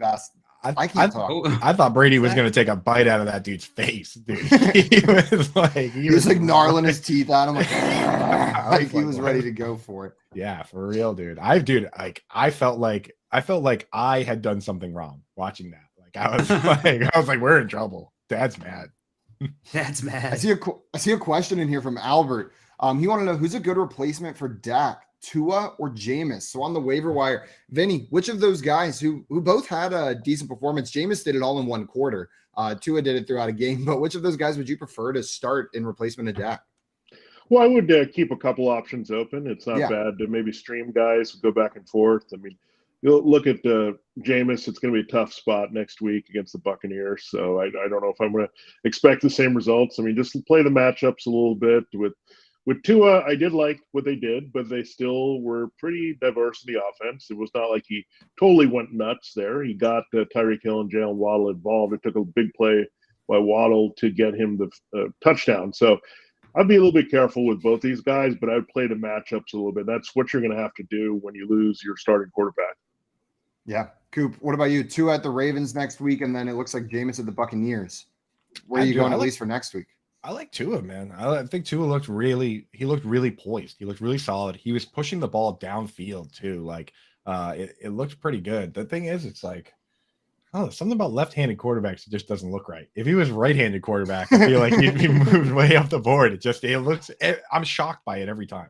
Same thing with James Harden when he like takes it in, does a left-handed layup. I'm just like, oh yeah, weird. I forgot. Yeah, it's always weird. Yeah, when he shoots lefty, I'm like, what is he doing? You know what I mean? that's wrong. Yeah, wrong. Other hand. Yeah, for real though. But like, Tua, it looked good. He was putting the ball. He had no problem finding Tyreek. The pass to Waddle, the touchdown pass was perfect. So, Tua, man, got the weapon. We got the. I love the pants of the crowd whenever Waddle scores, and everyone in the entire stadium's doing the Waddle celebration. Like that dude has got to be one of the most liked players in the NFL just because of that. At this point, he loves it. Vinny, are there any if you're too humble to do it, let me know, but we love a good brag right here. Are there any week one way too early victory laps you want to be taking for fantasy football? Like any guys that you were high on that they showed up and they did what you expected?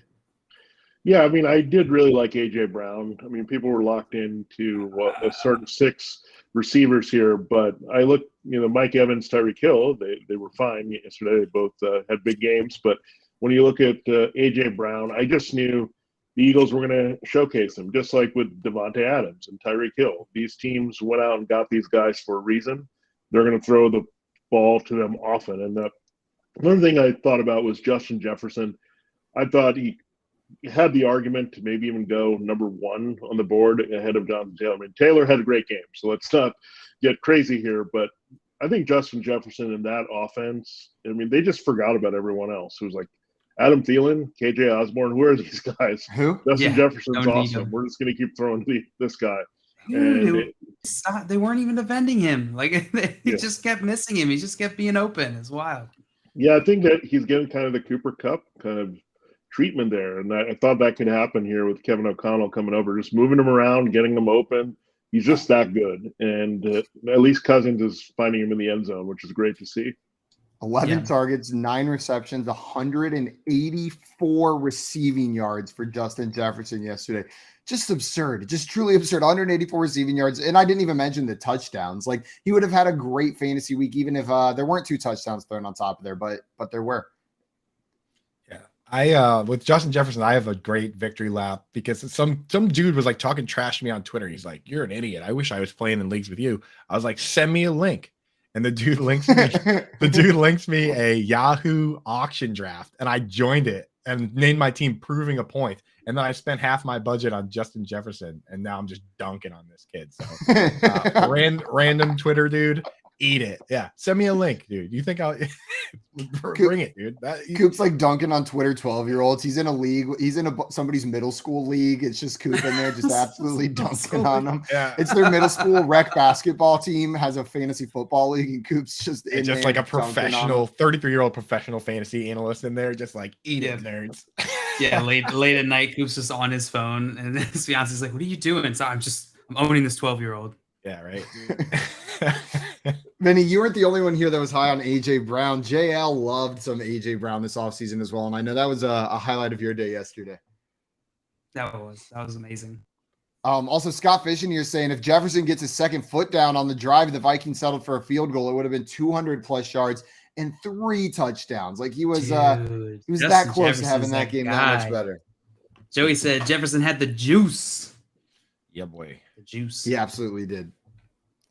And then I see Joey saying Coop is Billy Madison playing dodgeball. Coop, do you agree with that? Can you take that one right there? He sent me the link on Twitter. I was like, now you're all in big trouble.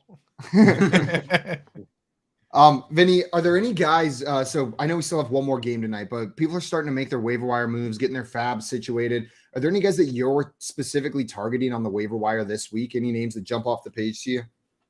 Well, I think you got to look at the 49ers backfield situation and try to take advantage of that for sure. I mean, I do like Tyrion Davis-Price, but it looks like Jeff Wilson Jr., they're really high on him. They've put him in there all the time. He's a guy also who can't stay healthy. But we know that guy gets a lot of carries, and they're playing the Seahawks in week 2. So that sounds like a very good matchup for whoever's running the ball. And Davis-Price was inactive, so you think Wilson would get the first shot here for the 49ers. So something to watch there. And then you also have to look at Jalen Warren. I mean, they said it wasn't too bad with Najee Harris, but I was impressed with Warren. You talked about pass protection there. He had one key block there for Mitchell Trubisky that was really important in that game against the Bengals. So they like that kid a lot, Jalen Warren, and he could see immediate big-time carries here in week 2 if Harris misses the game. There was off-season smoke about Jalen Warren. So anytime you get the off-season smoke combined with the injury actually happening, that usually makes for a good waiver ad. Yeah, and we've seen it from the Steelers in the past. Now, this is a different Steelers offense, but they do like to have that one main ball carrier. So we'll see what that looks like. And I know Coop brought up earlier that maybe Claypool will get some additional touches in that in the Steelers running game going forward with that. 6 carries. Yeah, absolutely. I like the Jeff Wilson pickup. I'm not spending too much on Davis-Price, but I feel like the 49ers are the one team like everyone could blow all their fab on Jeff Wilson, and then they could make Tyrion Davis-Price active, and he would be the person who touches the ball in every single play. Like that would be very 49ers for that to happen. Yeah, for sure. It could play out much like everyone jumping on Trey Sermon, and then it's Elijah Mitchell, and then we're all looking bad. So I don't know. Kyle Shanahan, I think, likes to prove he's the smartest guy in the room, and that means trying to make it work with a guy that you've never heard of. It could be even deeper in the depth chart. So I don't know. I'm reluctantly going with Jeff Wilson, but I do like the fact that they like to give him the ball near the goal line. I figure they should rebound and score a lot against Seattle. Let's say someone's playing in a league that isn't fab. It's just waiver priority. They've got that first spot and they need a running back. They want to pick someone up. Would you go Jeff Wilson or would you go Jalen Warren? Or are you going somewhere else? Well, I think I'd monitor those situations for sure and see who's injured more. I think Harris kind of got a break. It looks like someone said it was immediately a high ankle sprain. And I saw, he escaped with a minor injury, so he could play this week. So we'll see about that. But yeah, that's what I would look at. I mean, it looks like Mitchell's going to miss multiple weeks. And I think one thing, guys like Mitchell are a little bit scary because the reason they slip into the 5th round, they don't have the biggest frame and they can't hold up if you give them 20 to 25 NFL carries. And that's what we saw with Mitchell. He's just not been all that durable. And I think they have to go in a different direction. Yeah. I'm a little bit disappointed. I was high on Mitchell because when he's on the field, he looks great. Like yesterday, whenever he was getting the carries, he looked fantastic before he went down injured. But yeah, you're right. The durability concerns are very real with a running back like Elijah Mitchell. Not looking great, but hopefully he can get back in not too long. And then Najee Harris, are you concerned for Najee if he does play next week? This is an injury that can linger. So you have to start him though, right? Like you're not starting Najee if he's playing. Yeah, it was frustrating to watch the Steelers offense. Definitely. I mean, you saw some good plays from Deontay Johnson late, but Their offensive line was improved, but I didn't see a lot there that I loved. And Mitchell Trubisky just doesn't try to open things up, and it really hurts everyone else on this offense. I really wanted to see Kenny Pickett in there because I also want to see George Pickens on the field and do something.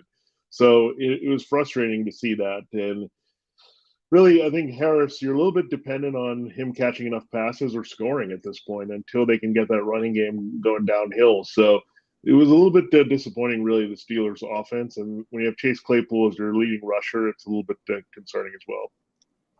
Yeah, I think how bad their offense looked was covered up by the rest of the chaos that was that game. Like, people aren't even talking about that Steelers offense not looking great because Joe Burrow threw 4 interceptions and had a fumble. The game went to overtime. Like, there was the week 1 upset. Like, I think it's being buried a little bit that it didn't look great out there with Milky Trubisky behind center.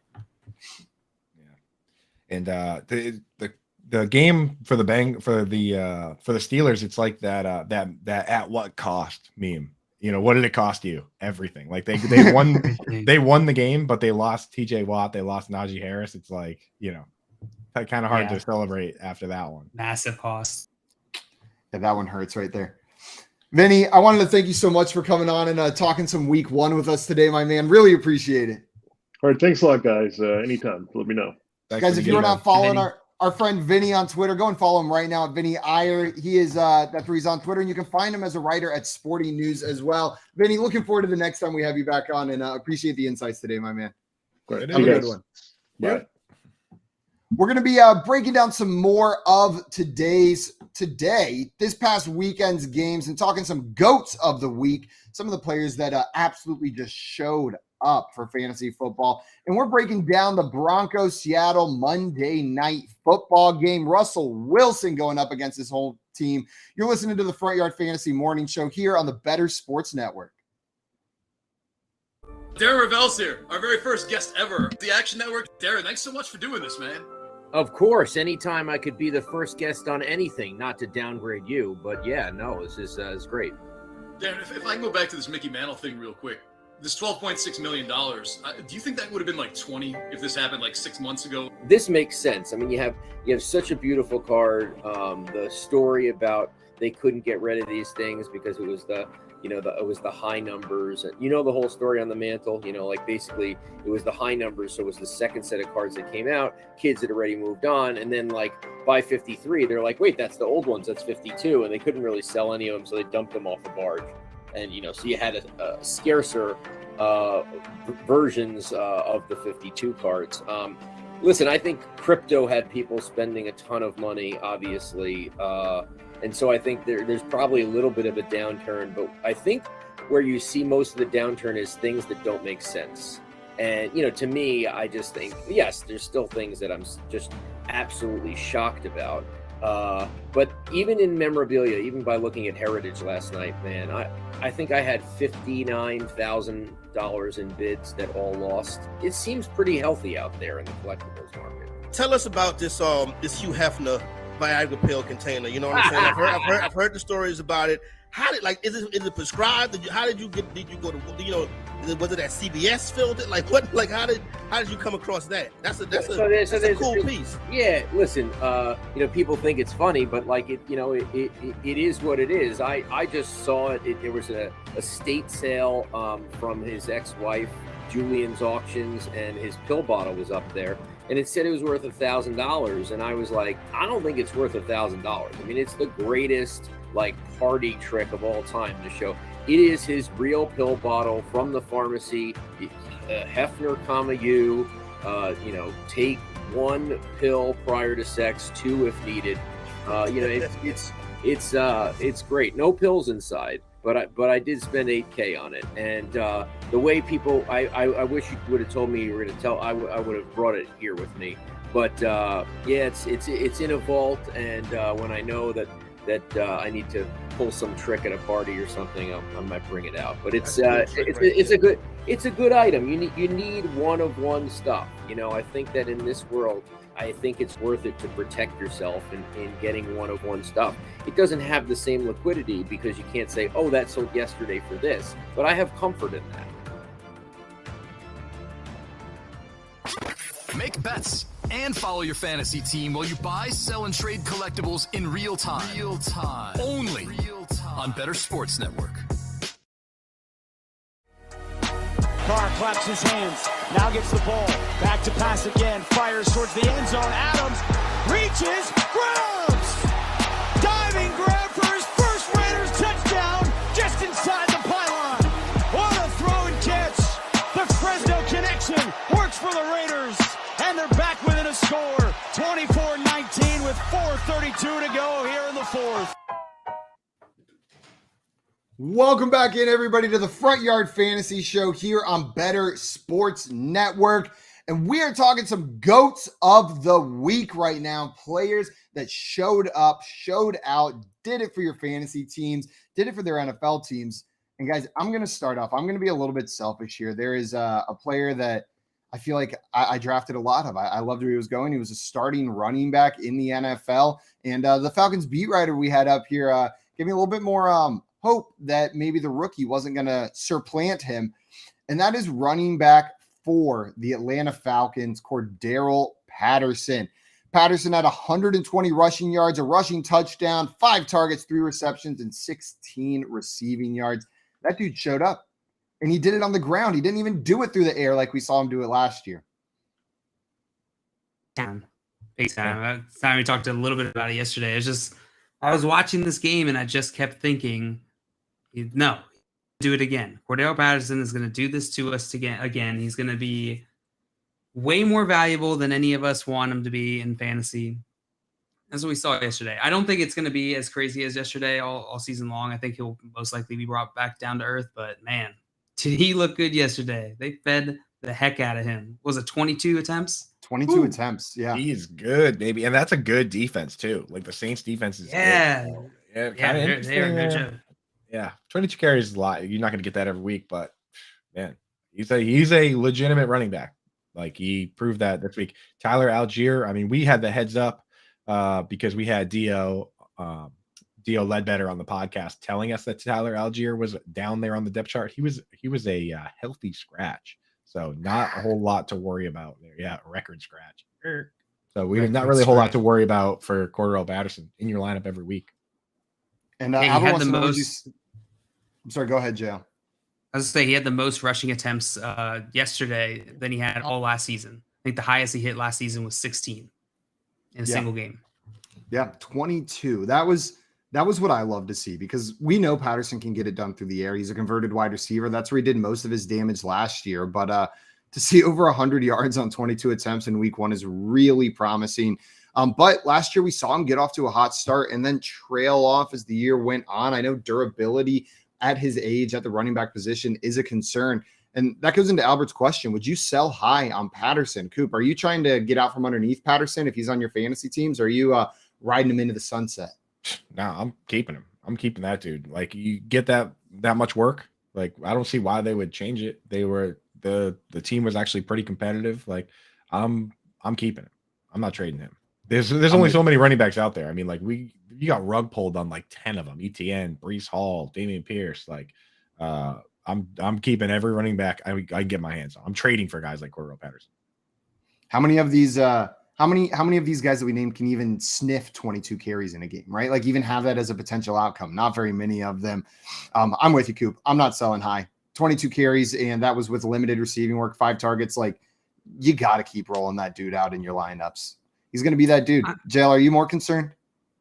I'm okay. I'm not more concerned. I'm okay selling him, though, or trading essentially high after this week. I don't think he's going to get this type of week every week. And so if you can find someone who's willing to pay appropriate amount, then yeah, I'm totally cool with that. Well, like Jay in the chat saying, sell. It's just like, what are the circumstances? You know what I mean? Because you're not going to – nobody trades – let's be real. Very few people will ever trade straight up like one dude for one dude. Like, you can't just trade Cordarrelle Patterson for another running back that you like straight up, right? No, I hate trades like that. Yeah, they don't even happen. They really don't. In Dynasty, they do. In Dynasty, they do when you trade the old guy for the old guy producing now for the young upside play. That happens. But in a regular redraft trade, like, you can't just be like, oh, I'll trade you Cordarrelle Patterson for Saquon Barkley. Like, maybe if you can upgrade, if you can package him and upgrade, then I'm on board for that. Or if he's like your RB4. Like if you just hit on every RB you drafted and he's on your bench and you can't foresee a way to get him in your lineup, then trade him for a wide receiver. I just like there's no reason to force a trade on a guy that you could start at RB2 or flex, right? Certainly what about I think forced part is the key there, because if you can get the right price, I'm cool with it. But yeah, I don't think you need to sell Cordero Patterson. I think he's going to provide value for where you drafted him. He's going to provide a ton of value for your fantasy team. Yeah, the guys I do that with are guys like that you truly think they can't do it again. Like we all agree that even if you think that, like I think we all agree that he's probably not going to do that every week, and we all agree that he can do it again. Yes. There's plenty of guys that scored this week where I look at it and I'm like, Devin Duvernay is a guy. Yeah, I was about to say it. If for some reason I have him on a team, like that's the kind of guy you sell, because somebody else might look at the fantasy points and buy, and we don't think he's going to be doing that. We don't think he's ever going to do it again, honestly, personally. So I mean, he doesn't even have the touchdown efficiency of OJ Howard. It took him 4 whole targets to get those 2 touchdowns for Devin Duvernay. Like, what a loser. Just like slow your horses. 4 targets, 2 touchdowns. Like, relax. Slow your horses. If OJ Howard had 4 targets, he probably would have had 5 touchdowns. Oh, without a doubt. It's a certainty at that point. 5 minimum.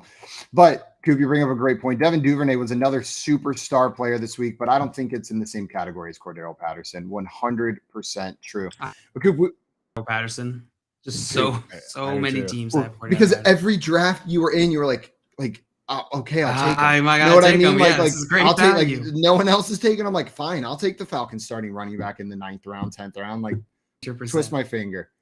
No, it's pull my finger. Twist my finger. Trap my finger, I believe is what you were looking for. Trap my finger, yes. Twist my arm. Go ahead. I feel like trap my finger.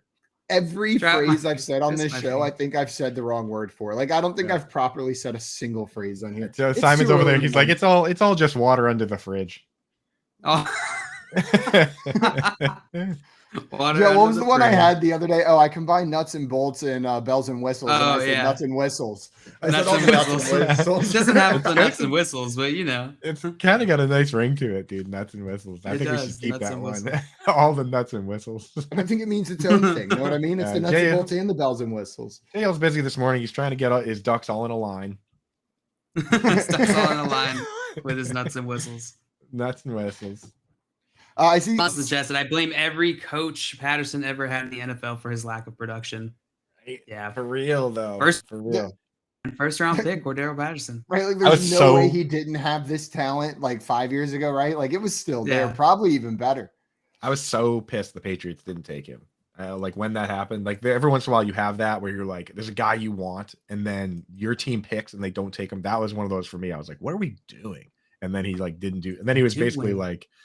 He was basically just a return man. One of the greatest return men of all time, Cordero Patterson. I'm not sure if people know, but he's like 2 yards off the all-time record for like yards per return. And like the all-time leader is like Gale Sayers. You know what I mean? And then like Gale, classic Gale. Yeah. Then I think he's tied for most kick return touchdowns all time too. So stud, dog. Superstar. CCAC in here says, what do you guys think about the Commanders offense?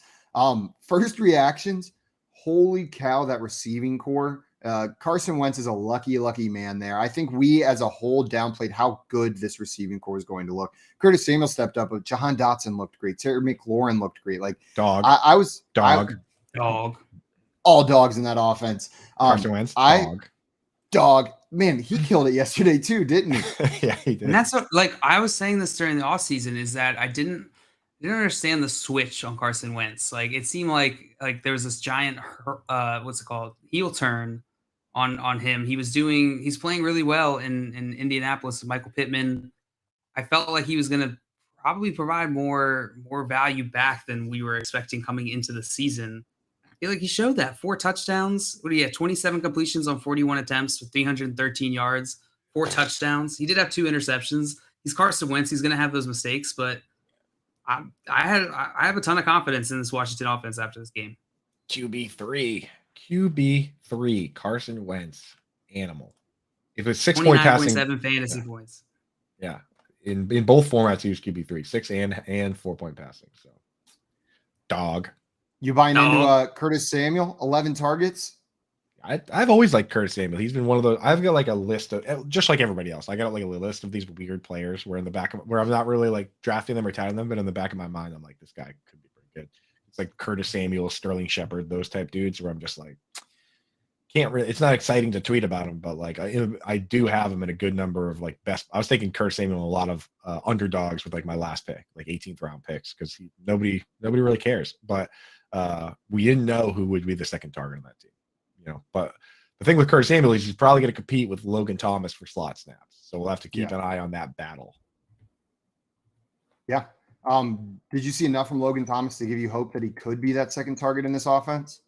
Yeah. I mean, he's always capable. The thing with Logan Thomas that we've always liked is that, I mean, he got 6 targets.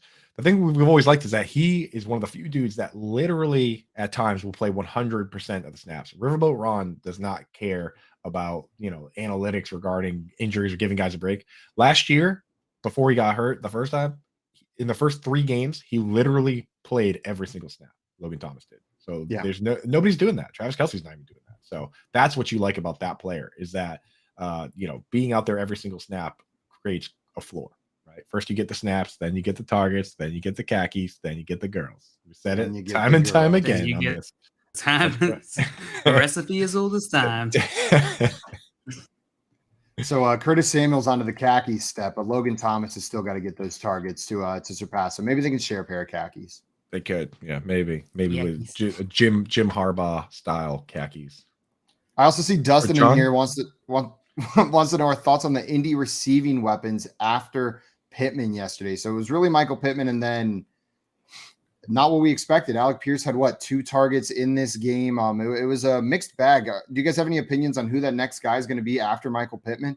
I think it's Alec Pierce, dude. Alec Pierce dropped a touchdown that was right in his hands, bro. Right in his hands. Like that's gotta hurt. He's gonna be thinking about that one. But I think that I think he's probably the next guy. He didn't catch any pass. I mean, he didn't catch anything. So that does hurt. 2 targets, 0 receptions. Yeah, but I believe in him. Rookies take a little time to ramp up. He's the one you're stashing that guy. But I mean, yeah, that's gotta hurt dropping a touchdown pass right in your hands in your first game as a rookie. Yeah, there were a couple guys that got targets. Ashton Doolin, Kylan Granson, Naeem Hines, a running back there with 6 targets. Jonathan Taylor with 7. But Coop, you think Pierce will end up being that 2 over the guys like Kylan Granson and Ashton Doolin?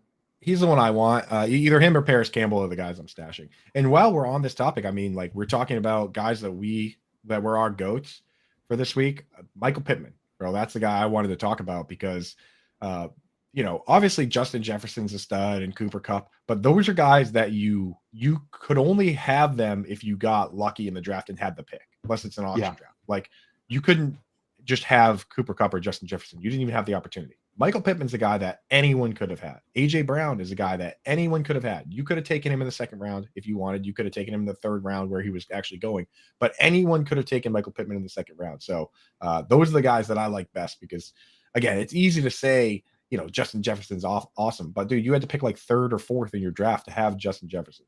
Anyone could have taken Michael Pittman, and he's looking like a dude, right? Like he went out, had exactly the kind of game you want. Yeah, Michael Pittman, 13 targets, 9 receptions, 121 yards, and a touchdown. Perfect. In a rough game for the Colts, though, Matt Ryan got plenty done through the air, 352 passing yards. So I'd say it was a rough game for them. The result was rough, but there was plenty to go around for these receiving options there. I'm with you, Coop. Michael Pittman looks like he could be a dude that sticks around in this top tier of wide receivers throughout the year if this is how he's going to be used. Just maybe he's that guy. I mean, you look at the top wide receivers from this week. Coop, we were talking about it a little bit before the show, but it is it's the who's who. It's the list of guys you expected to be up there. And then Michael Pittman sneaks his way right in there into the top 6. Justin Jefferson, Cooper Kupp, Devontae Adams, Jamar Chase, and then Michael Pittman, and then Stephon Diggs. Like he's right up there. I know it's 1 week, but maybe that's maybe we start seeing a lot more of that. Maybe his name's mixed up in there with these top tier guys. JL, are you feeling this way about Michael Pittman, or are you going to tell us to slow our horses?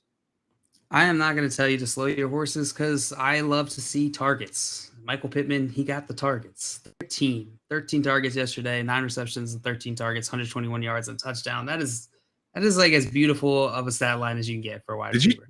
Did you do that on purpose just now, Simon? Please tell me you just said it's the saying is hold your horses, not slow your horses. 100% on purpose, without a doubt. That was purposeful, just poking fun at myself, Coop. It was self-deprecating. Okay. I hope it's on purpose because for sure. So I was like, yeah, absolutely. I'm a comedic genius. You know the phrase I struggle with the most? Jail knows this one.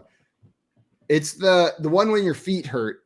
And I can never remember if it's never remember if it's dogs or puppies and barking or howling. So I always just throw together a random combination of dog, puppy, bark, howl. And so it'll be like, ooh, my puppies are howling. My puppies are howling. Yeah, I like that. I like that better, dude. My puppies are howling. He says, I think the first time I heard him say it, we were at we go to these conferences, industry conferences, and your feet hurt so bad by the end of it because you're up on your feet talking to people all day. We get back to the room. Simon's like, ooh, my puppies are howling. And you just looked at me, and I had no idea why you were looking at me. But I blindly accepted that was how you said that phrase because I'm not so good at sayings. This is like a well-known fact, but I just blindly accepted it. And then I think I said it later. I think Simon said it and got corrected. And then I think that it doesn't matter what you say as long as you say it like somebody's like grandmother from the South. You know what I mean? Ooh, no, my dogs. My dogs are howling. My puppies are howling. That's how I speak always, except on this show. Yes. This is actually just my radio voice, my normal voice. My normal voice is exactly like that, so it checks out. You're like Idris Elba. You're just for this show only. Yeah, normally you have like a southern old lady accent, but just for this show. The first time I saw Idris Elba do like a Jimmy Fallon or something, I was like, is this a bit? I was like, what's going on? The accent's so good. That's the guy from The Wire, right? Like what the heck? Next thing you tell me, Avon Barksdale is Australian. Daniel Radcliffe in a first movie that wasn't Harry Potter, and he goes out there and does an American accent. I was like, nope, we are turning this off. Like I cannot deal with that. Like watching Harry talk in an American accent for an entire movie. No, thank you. We're going to keep talking some GOATs of the week and breaking down some more of these games that happened, and then talking through the Broncos-Seattle Monday Night Football game. We're going to get some score predictions, maybe hit some of these player props for tonight that we got going on in that game as well. You're listening to the Front Yard Fantasy Morning Show here on Better Sports Network. Talk about your picks, your fantasy teams, and your sports collectibles on Better Sports Network. By the way, if you are a commissioner out there, if someone does not pay, that's on you at the end of the day. It sucks.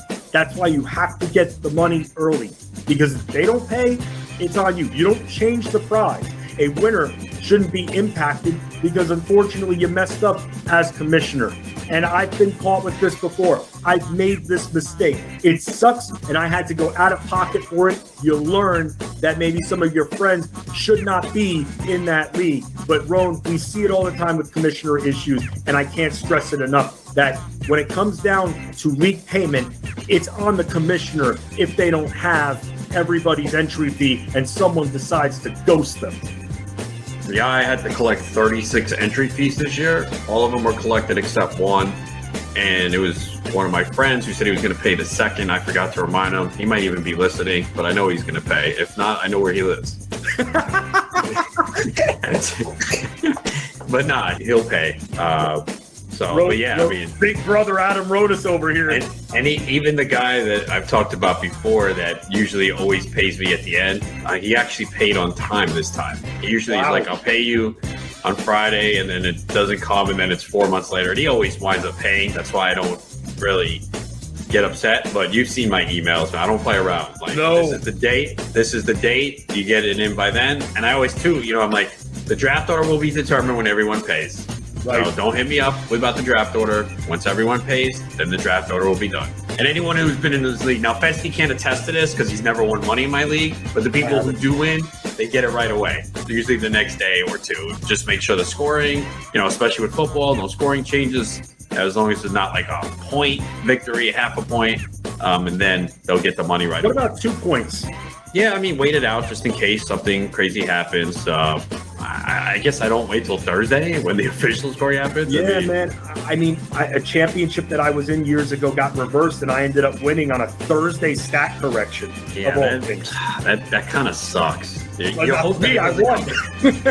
you hope it doesn't come down to that. If you're on the better end of that, it's great. But man, imagine thinking you won, you got the money, and then it changes. That's tough. Make bets and follow your fantasy team while you buy, sell, and trade collectibles in real time. Only on Better Sports Network.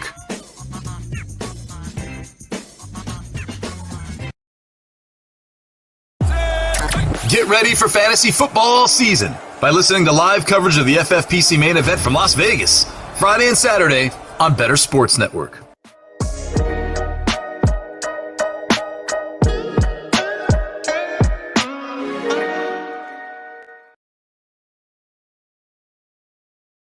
Front Yard Fantasy Morning Show here on Better Sports Network.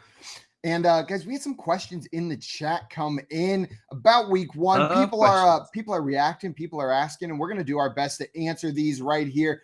I saw a question in the chat. We hit on this a little bit earlier, but Tanner wants to know, who do we look to replace Dak and Elijah Mitchell with? So we talked two options earlier in Tua and Jameis. I was just looking at quarterbacks that may be available. We've got Matt Ryan. Carson Wentz is probably on the waiver wire in a lot of your one quarterback leagues. Like if we're talking one QB replacements, Jared Goff, Ryan Tannehill, Marcus Mariota, Mitch Trubisky, Baker Mayfield.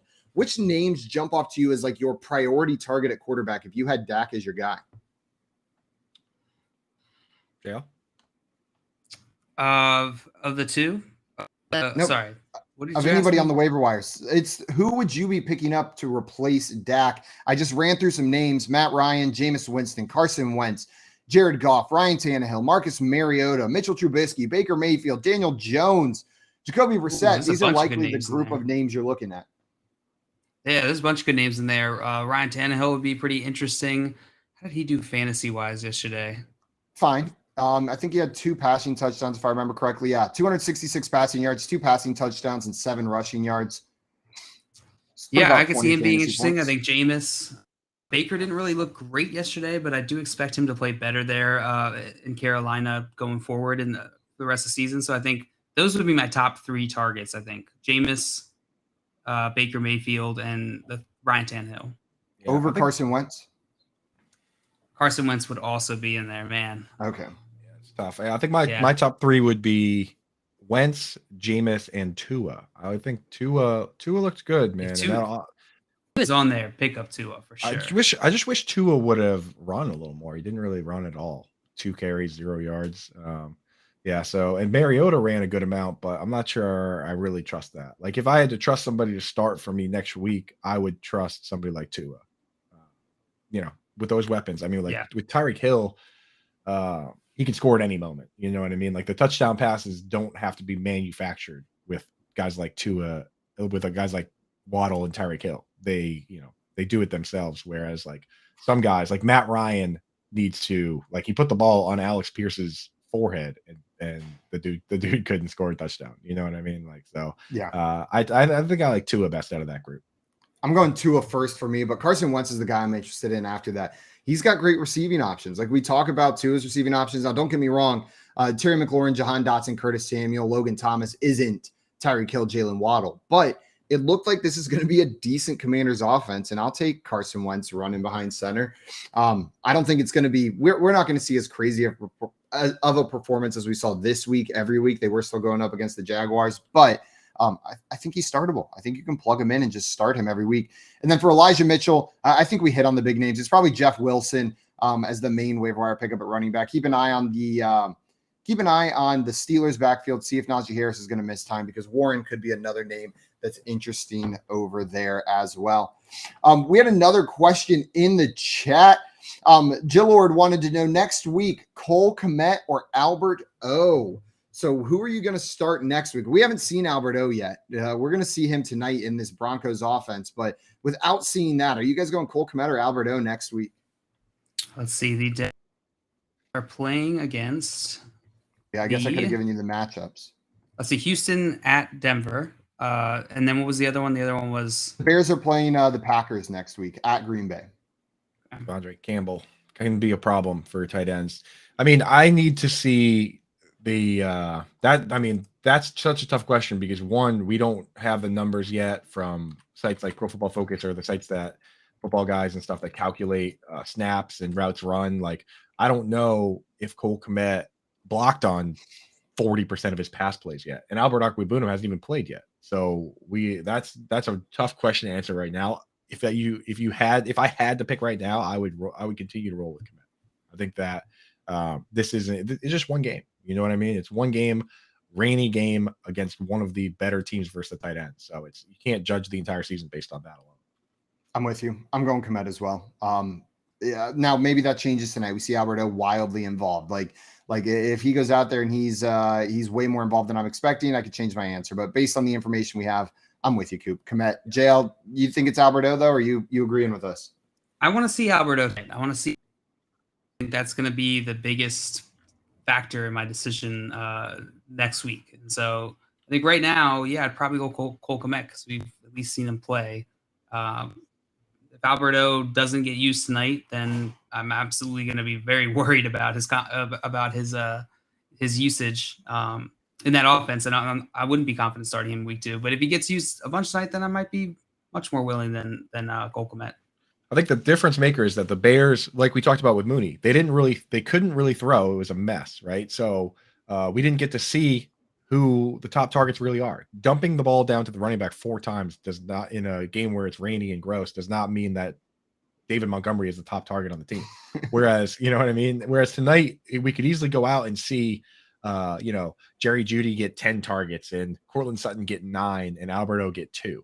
That would be far more concerning for me than Cole Kmet getting 2 targets when the leader on the team got 4. Right. So that's why it's all relative, and we're trying to answer a puzzle. We're trying to, answer a puzzle that we don't even have the pieces to. I hate when I can't answer a puzzle. It just drives me crazy when the pieces are missing and I can't answer it. Well, see you later. That's my time.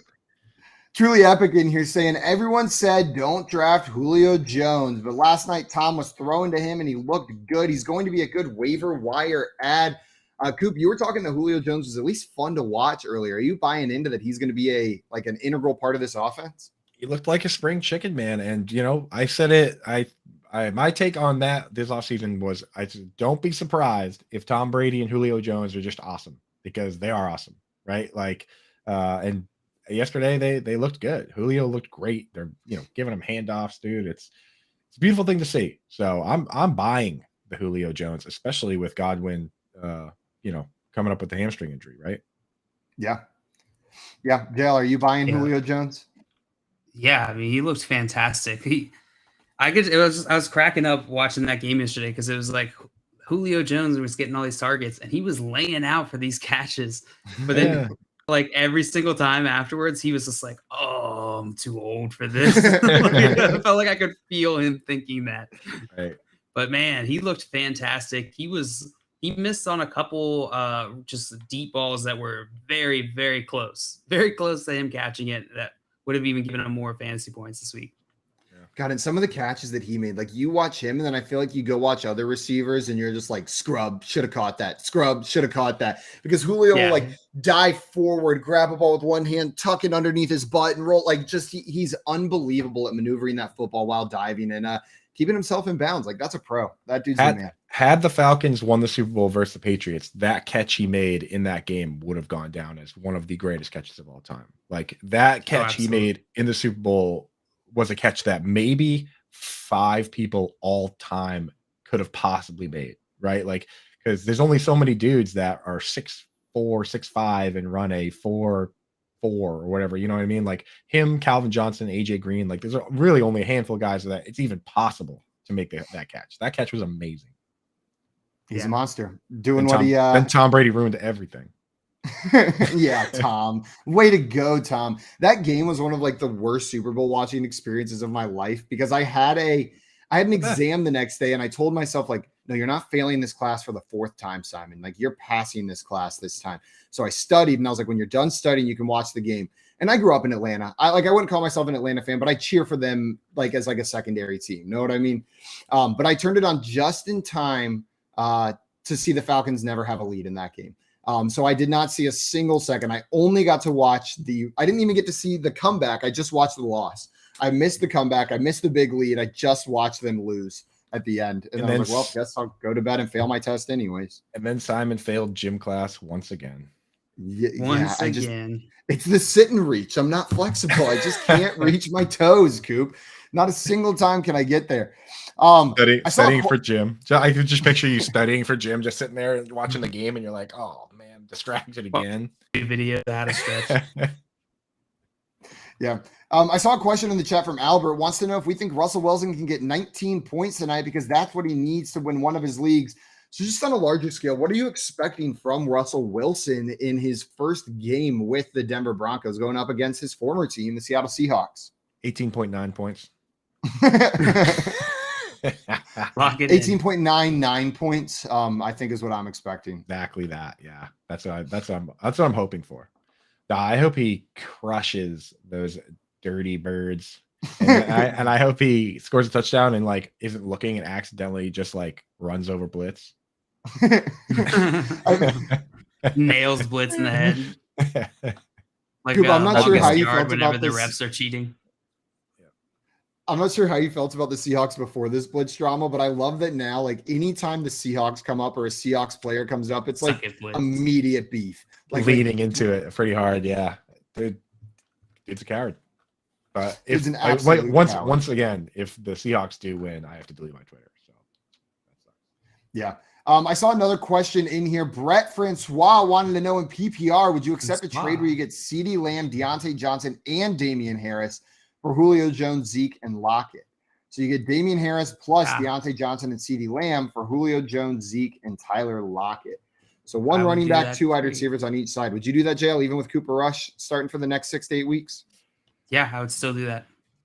yeah. Assuming you have wide receivers to back up, The Cooper Rush thing, count. that could end up hurting losing Dak. That could end up sneakily hurting Zeke more than anyone, really, because we saw it yesterday. Running is the luxury of the winning team. And even though Zeke was efficient running for over 5 yards a carry, when you're losing, you can't just run it, dude. Unless you're the Jaguars that year they were tanking and they just were like down 30, handing it to James Robinson. But most teams don't do that. So I think CeeDee Lamb is still going to get the targets, probably not as good of targets as before, but I think you're on the right side of that trade if you're giving away Zeke and getting CeeDee Lamb. I'm with you. I'm taking it. Sounds like we all agree here. And I don't know. I like that trade. Does format change it at all for you? Because I'm thinking through, unless it's dynasty redraft, like half PPR, PPR standard, I'm still taking the CD, Deontay Johnson, Damian Harris side of this one.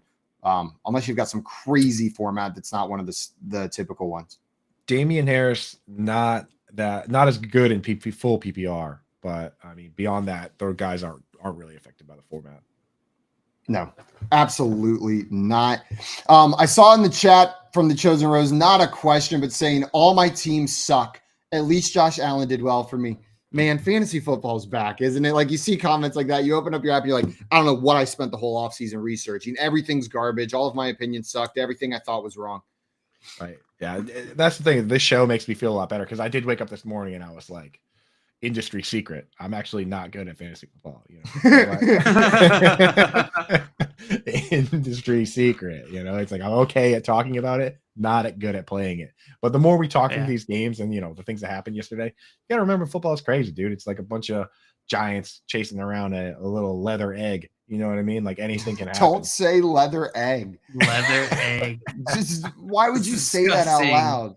I mean, what's the matter with you? That's foosball, baby. So, That's it's like that's 1 week. And as the sample size gets bigger, you're going to realize that your takes weren't as bad as you thought.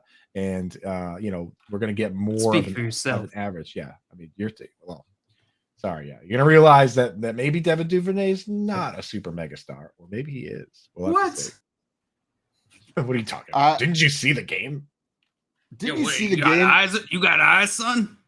I see Dylan Cooper in the chat. What's up, Dylan? Welcome Dylan in. Cooper. Thanks for joining us this morning on the Front Yard 20 Fantasy feet that Morning way. Show. Yeah, he's he's actually listening through the wall to JL over there. He waved to me as he walked by. Great name. Strong name. Dylan Cooper, yeah. Dylan. I saw 234 in here. Name. I think 234 is a little confused about the football that we cover here, but he wants us to give Ajax versus Liverpool predictions in the Premier League matchup tonight. So JL, I know you're a huge soccer fan, football. Yeah. So who do you think is going to win that game? I think that they're going to play a game, and one of these two teams are going to win. One of them is going to come out on top. They'll probably start the game followed by a declaration of some sort about who the victor will be. That's my prediction. I think one team's going to score, and then they're going to take their foot off the gas, and then their fans will just slowly feel the dread of the game ending creep over them while they say there's still time and try and guess how many penalty minutes they're going to be at the end of the game, and then it's going to end 1-0. But that clock keeps ticking. Just keeps ticking. So I have a very scientific reason for picking my answer here. I have Ajax baby gear, like a sweater from when I was a baby and an Ajax baby hat, because my family they're Ajax fans over there in the Netherlands. I've got family near Amsterdam. So I'm going to throw on my Ajax baby sweater and walk around all day like this, and then they're going to end up winning the game. So I hope that's the result you wanted. No, it's because the sleeves are going to stick my arms up like this. It's going to be a little too tight to put my arms down. They're just going to be walking around like that all day. Sounds like a good day. Sounds like an absolutely good day. We're going to have a great day doing that. We are going to have a very good day. Guys, we're going to be breaking down the Monday night football game, Broncos versus Seattle, right after this. So make sure you're sticking around here. This is the Front Yard Fantasy Morning Show here on Better Sports Network. Talk about your picks, your fantasy teams, and your sports collectibles on Better Sports Network. By the way, if you are a commissioner out there, if someone does not pay, that's on you at the end of the day. It sucks. That's why you have to get the money early, because if they don't pay, it's on you. You don't change the prize. A winner shouldn't be impacted because unfortunately you messed up as commissioner.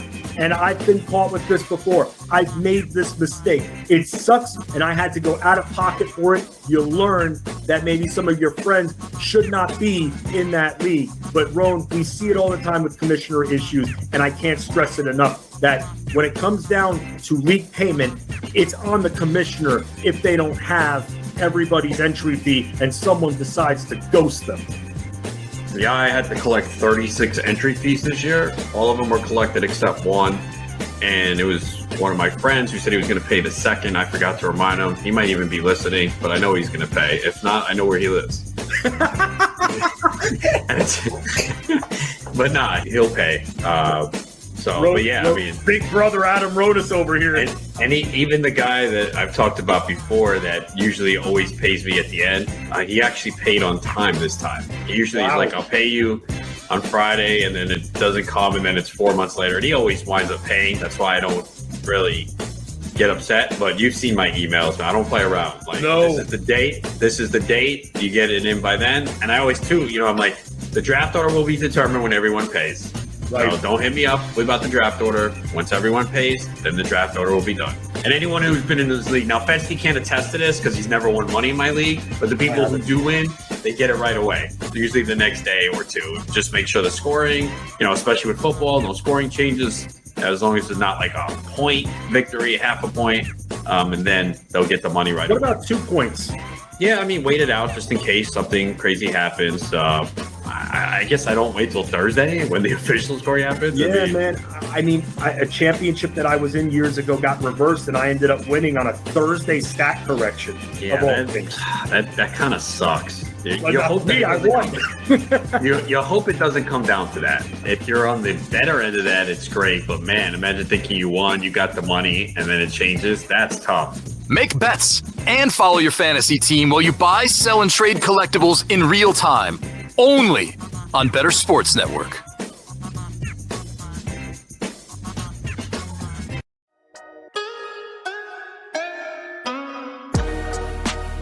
Giants going for two. Jones in a shotgun set. 3 receivers right. James in motion. Jones takes the snap. Rolls right. Shovel pass to Barkley. Barkley in for the 2-point conversion. Oh, a little shovel pass to Saquon, and then he did the rest, taking on defenders, and the Giants have the lead 21-20 with 1:06 to go. That's playing to win there, Bob.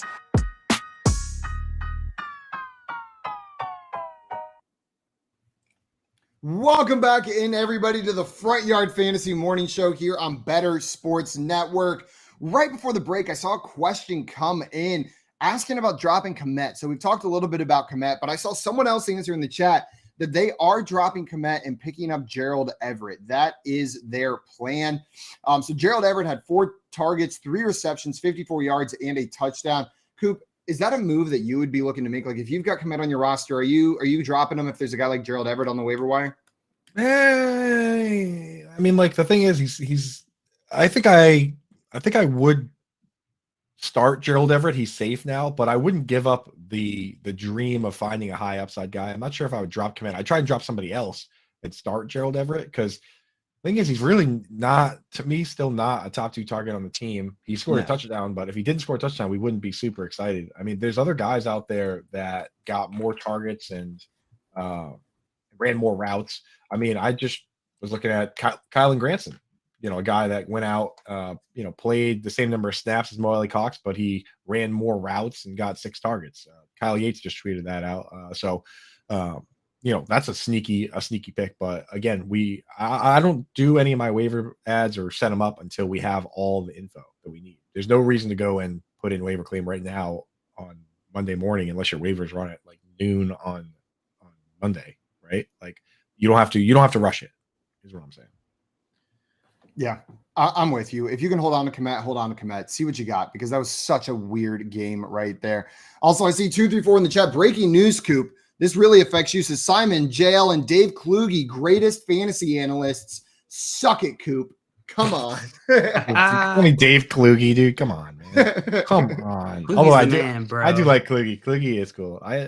If I was as cool as Kluge, dude, yeah, but Kluge probably wouldn't tell you to drop Kmet. He's a big Bears guy. He's a big Kmet believer. So if I got my Kluge hat on here, I'm telling you not. Yeah, tell you to smooch him. So that's speaking as Dave Kluge, I would say give Cole Kmet a big smooch. I am authorized to speak on behalf of Dave Kluge, and I can endorse what Coop just said. 100%. I saw B Kings in the chat, said, "What's up, FYF? It's B Kings again with another stacked team, in my opinion." You know what? Last year, B Kings came in hot into our chat over on our YouTube channel saying, "I got a great team." And you know what? He killed it all year long. Every week came in and updated us on how his team was doing. And every single time he was killing it. So this is his team. It is an 8-team league, 1 quarterback, 3 wide receiver, 3 running back, a tight end, and a flex. So 8 teams, B Kings. They're going to be a little bit harsher on your team because there are less teams in your league. Like, this better be a real stacked team. He's got Hurts at quarterback, then Justin Jefferson, Lamb, and Sutton at wide receiver, Kamara, Fournette, Montgomery at running back, Goddard he picked up for the tight end, and then Josh Jacobs as his flex with Mooney, Dobbins, Bateman, Elijah Moore, and Miles Sanders sitting on that bench. Jail, you let out a little ooh, what are you thinking? Was that did someone tickle your leg under the desk, or was that about the team? It's very strange. I looked down and Coop was there tickling me. I don't know how that happened. The tight end tickler. My brain. JL sees that lineup. He's like, ooh. He turns me into like Homer Simpson when you see a donut. You're like, yeah, that's a solid lineup. It is an 8-team, like Simon said. But man, that's beautiful. End position, I think you're pretty locked and loaded at all the other positions. Well, I mean, even to hit on what Coop said earlier, if the Eagles offense keeps breaking down the way we saw in week 1, that could be a great tight end pick. Like if Dallas Goedert is the second target in that Eagles offense, which looked pretty good this week, then maybe you did yourself a favor picking Goddard up at pick 199 in this draft. Yeah. I think that the appropriate thing to do, of course, is to victory lap any game that you won or any picks that you did that were great or any teams that you have that are awesome. And then the other teams and the other takes you had, just pretend those don't exist. Just pretend like that didn't happen. So I think you're doing the appropriate thing, posting your team in the chat. Anyone else has an amazing team, post it in the chat and we'll victory lap it for you too. But if it's a bad team, keep it to yourself. Please, keep it to yourself. Pretend it doesn't exist. Obviously make excuses. We've been making a lot of them for players we like. And I think that's as many as you possibly can. Yeah, load up on excuses on Monday. That's the appropriate way to deal with things, I think. Stuff all those feelings down deep inside. If you were right, it was all about if you were wrong, it was all about the process. Your process was right. You just got to wait for the results. And that's the real key to fantasy football right there. Exactly. Yesterday we got the luxury of within the span of like 2 hours, being on a show, saying how like what our beliefs are, and then immediately being wrong. Do you know how many people I told to start Cole Kmet over Pat Freiermuth yesterday? So many people, just everyone. If I did you dirty with the Cole Kmet over Pat Freiermuth, you may qualify for a class action lawsuit against it. It was pretty bad, but I made the same decision. I threw Cole Kmet in my lineups over Pat Freiermuth. I'm not going to give advice that I wouldn't follow myself unless it's to someone that I hate. But I'll let everyone else know at that front. Yeah, I told everyone to start guys like Kmet and Ingram, and just like I've been getting people hitting me up, DMs, Reddit, tags. I got an email. I got an email from I swear to God, I got an email from Tommy from Better Sports, dude. Tommy Roush. I was like asking him a question. He answers my question, and they sends me a follow-up email to that, and he goes, also Evan Ingram 0 points so far. So I'm getting emails. Hey, but he ended up with 4 receptions, Tommy. So eat it. 5 if you count that pass interference. And I do, right? But yeah, I'll get Bet your blitz, Tommy. People sending me telegrams, dude. Yeah, I'm gonna be getting like, Evan Ingram sucks. Some dude's gonna show up at my door, like do like a singing telegram about Evan Ingram, dude. Just like not, only catching 4 passes. That's how it goes in this industry, right? That is absolutely how it goes in this industry. So excuse me, I saw Work and Grind with an interesting question here. So we talked about the impact on CeeDee Lamb that Dak Prescott was going to be out, Cooper Rush starting, but he wants to know, what do you guys think about Michael Gallup? People were stashing him after it was reported that he's going to be healthier earlier than maybe we thought. With Cooper Rush starting for the next 6 to 8 weeks, is Michael Gallup still worth a stash, or are you dropping him? Probably still worth stashing. I'm not a big proponent of stashing guys who are not going to be there in the beginning of the season. That is a very valuable roster. Those roster spots are super valuable in the beginning of the season. Yeah. But Michael Gallup is certainly good enough. I think the way that I would approach it is that if you have an IR spot and you can just hide him in there, do that. Yeah. Right? And if you don't, and he's your worst player on your team, then you have to consider dropping him if there's upside there. It's all about roster composition, and it's all about team size, right? Like if you have a giant bench, sure, stash Jameson Williams and all those guys. If you have 4 bench spots, then and there's tons of great guys on waivers, then you might need to make the swap. Yeah. And I'm with you, JL. The Cowboys were desperate to find that second receiving option yesterday. Like they were just trying desperately to get someone going. Noah Brown got all those targets. They were throwing the ball around. I think Michael Gallup comes in and he can produce. He's not going to be the one getting that one coverage usually. So maybe he's a guy that you hold on to, but it's not a must hold. His upside is severely capped with Cooper Rush starting at quarterback. Scott Fish in the chat saying CBS locks 5 minutes before kickoff, not at kickoff. And he started setting lineups 10 minutes before, didn't realize that he had Kittle and his backup was Kmet. So same result. Didn't end up mattering, Scott. You got 0 points either way. Yikes. Cool. I have, we talked last week about would you ever take a 0 in your lineup to avoid having to drop a player? And I did that this week in an 8-team league where I had George Kittle. It's an 8-team league. My bench was absolutely loaded with guys that I didn't want to drop, and I liked my odds. I was favored by 30-plus points in this matchup, so I just said, let's do it. I'm not dropping these high upside guys, and so far, fingers crossed, it looks like it's going to work out for me. But I never do that. The only time I would ever do that is if I was locked into a bye week and it was like week 16. Like I had already qualified for the playoffs, locked into a bye week. Outcome doesn't matter. But for the most part, I'm just not taking zeros, man. I've too many times. It's the first time I've ever done it. First time I've ever done it. Too many times I'm in a league, and then like at the end of the year, 5 of the teams that have the record, their record is whatever 8 and 9 is now something. You know what I mean? Or like 7 and 6 or something like that, and it comes down to points. So for me, I can't take zeros. That is a good point. That if your tiebreaker is total points, that it does absolutely matter. But that's my philosophy is if it makes sense from a strategy perspective, then I'm okay with it, because there are certain situations where 0 is less harmful to your team long term, or just overall to whatever your goal is, which is usually winning the championship that year. It's more harmful to just take this. It's less harmful to take the 0 than to drop a player potentially. Through the lens I'm thinking about it. Yeah. Talking Broncos Seahawks tonight. We had a question in here from Jay. He said in half PPR, he needs Russ to outscore Albert O and Melvin Gordon by 8 points tonight. What are his chances? Coop, so half PPR, Russell Wilson outscoring Albert O and Melvin Gordon by 8 points. You think he's got it, or you think he's going to lose this one? I think he's got it, man. I think he's got it because I think that Albert O, if he's going to put up points, it's going to be via a touchdown. Russ gets those points too, right? And then Melvin Gordon kind of a low upside play. So the world where you lose is if the Broncos just are having no issues running the ball, and it's just Javonte and Melvin both getting 20 carries, and that's the path to you losing. But I think it's more realistic that, Russ has a good game, and those 8 points make all the difference. Yeah. On the FanDuel Sportsbook, Javonte Williams' rushing yards total is listed at 60.5, while Melvin Gordon is listed at 38.5. So quite a bit lower than Javonte Williams. Coop, what does that make you think? Are you liking the Melvin Gordon at 38.5, or do you think maybe we need to follow Vegas? Sometimes they got these lines set like that for a reason.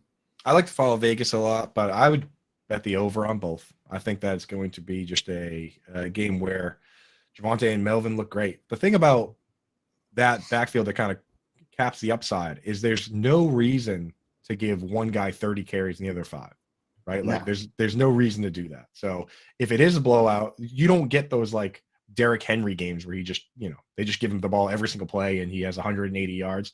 Like there's no reason to do that if you have 2 guys that are capable. So I could see Javonte getting more, but I don't see Javonte getting all of them.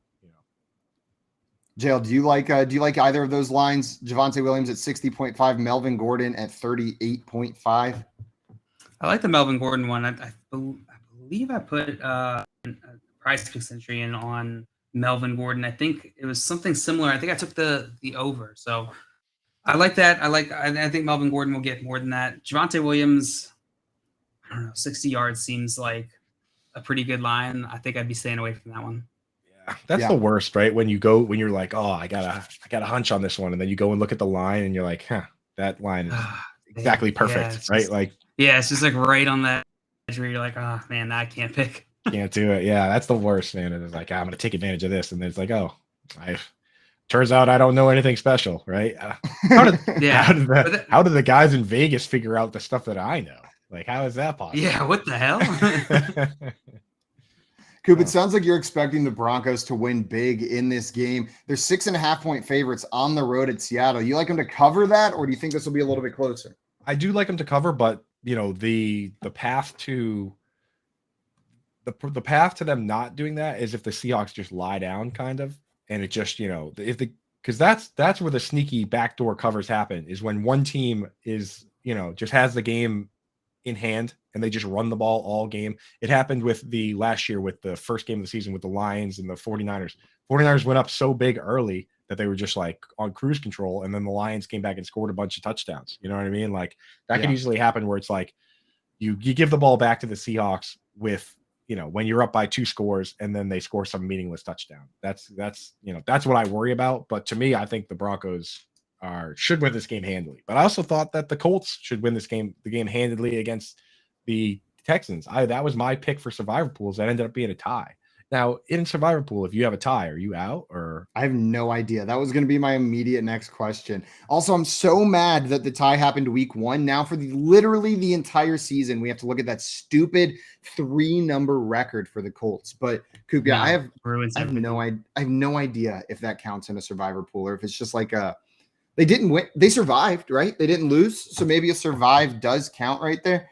But I'm with you. I'm picking the Broncos to cover. I think they win this game pretty handily. Dale, are you with Coop and are you agreeing, or are you taking the Seahawks to cover the 6.5-point deficit? Absolutely not. I agree with you guys.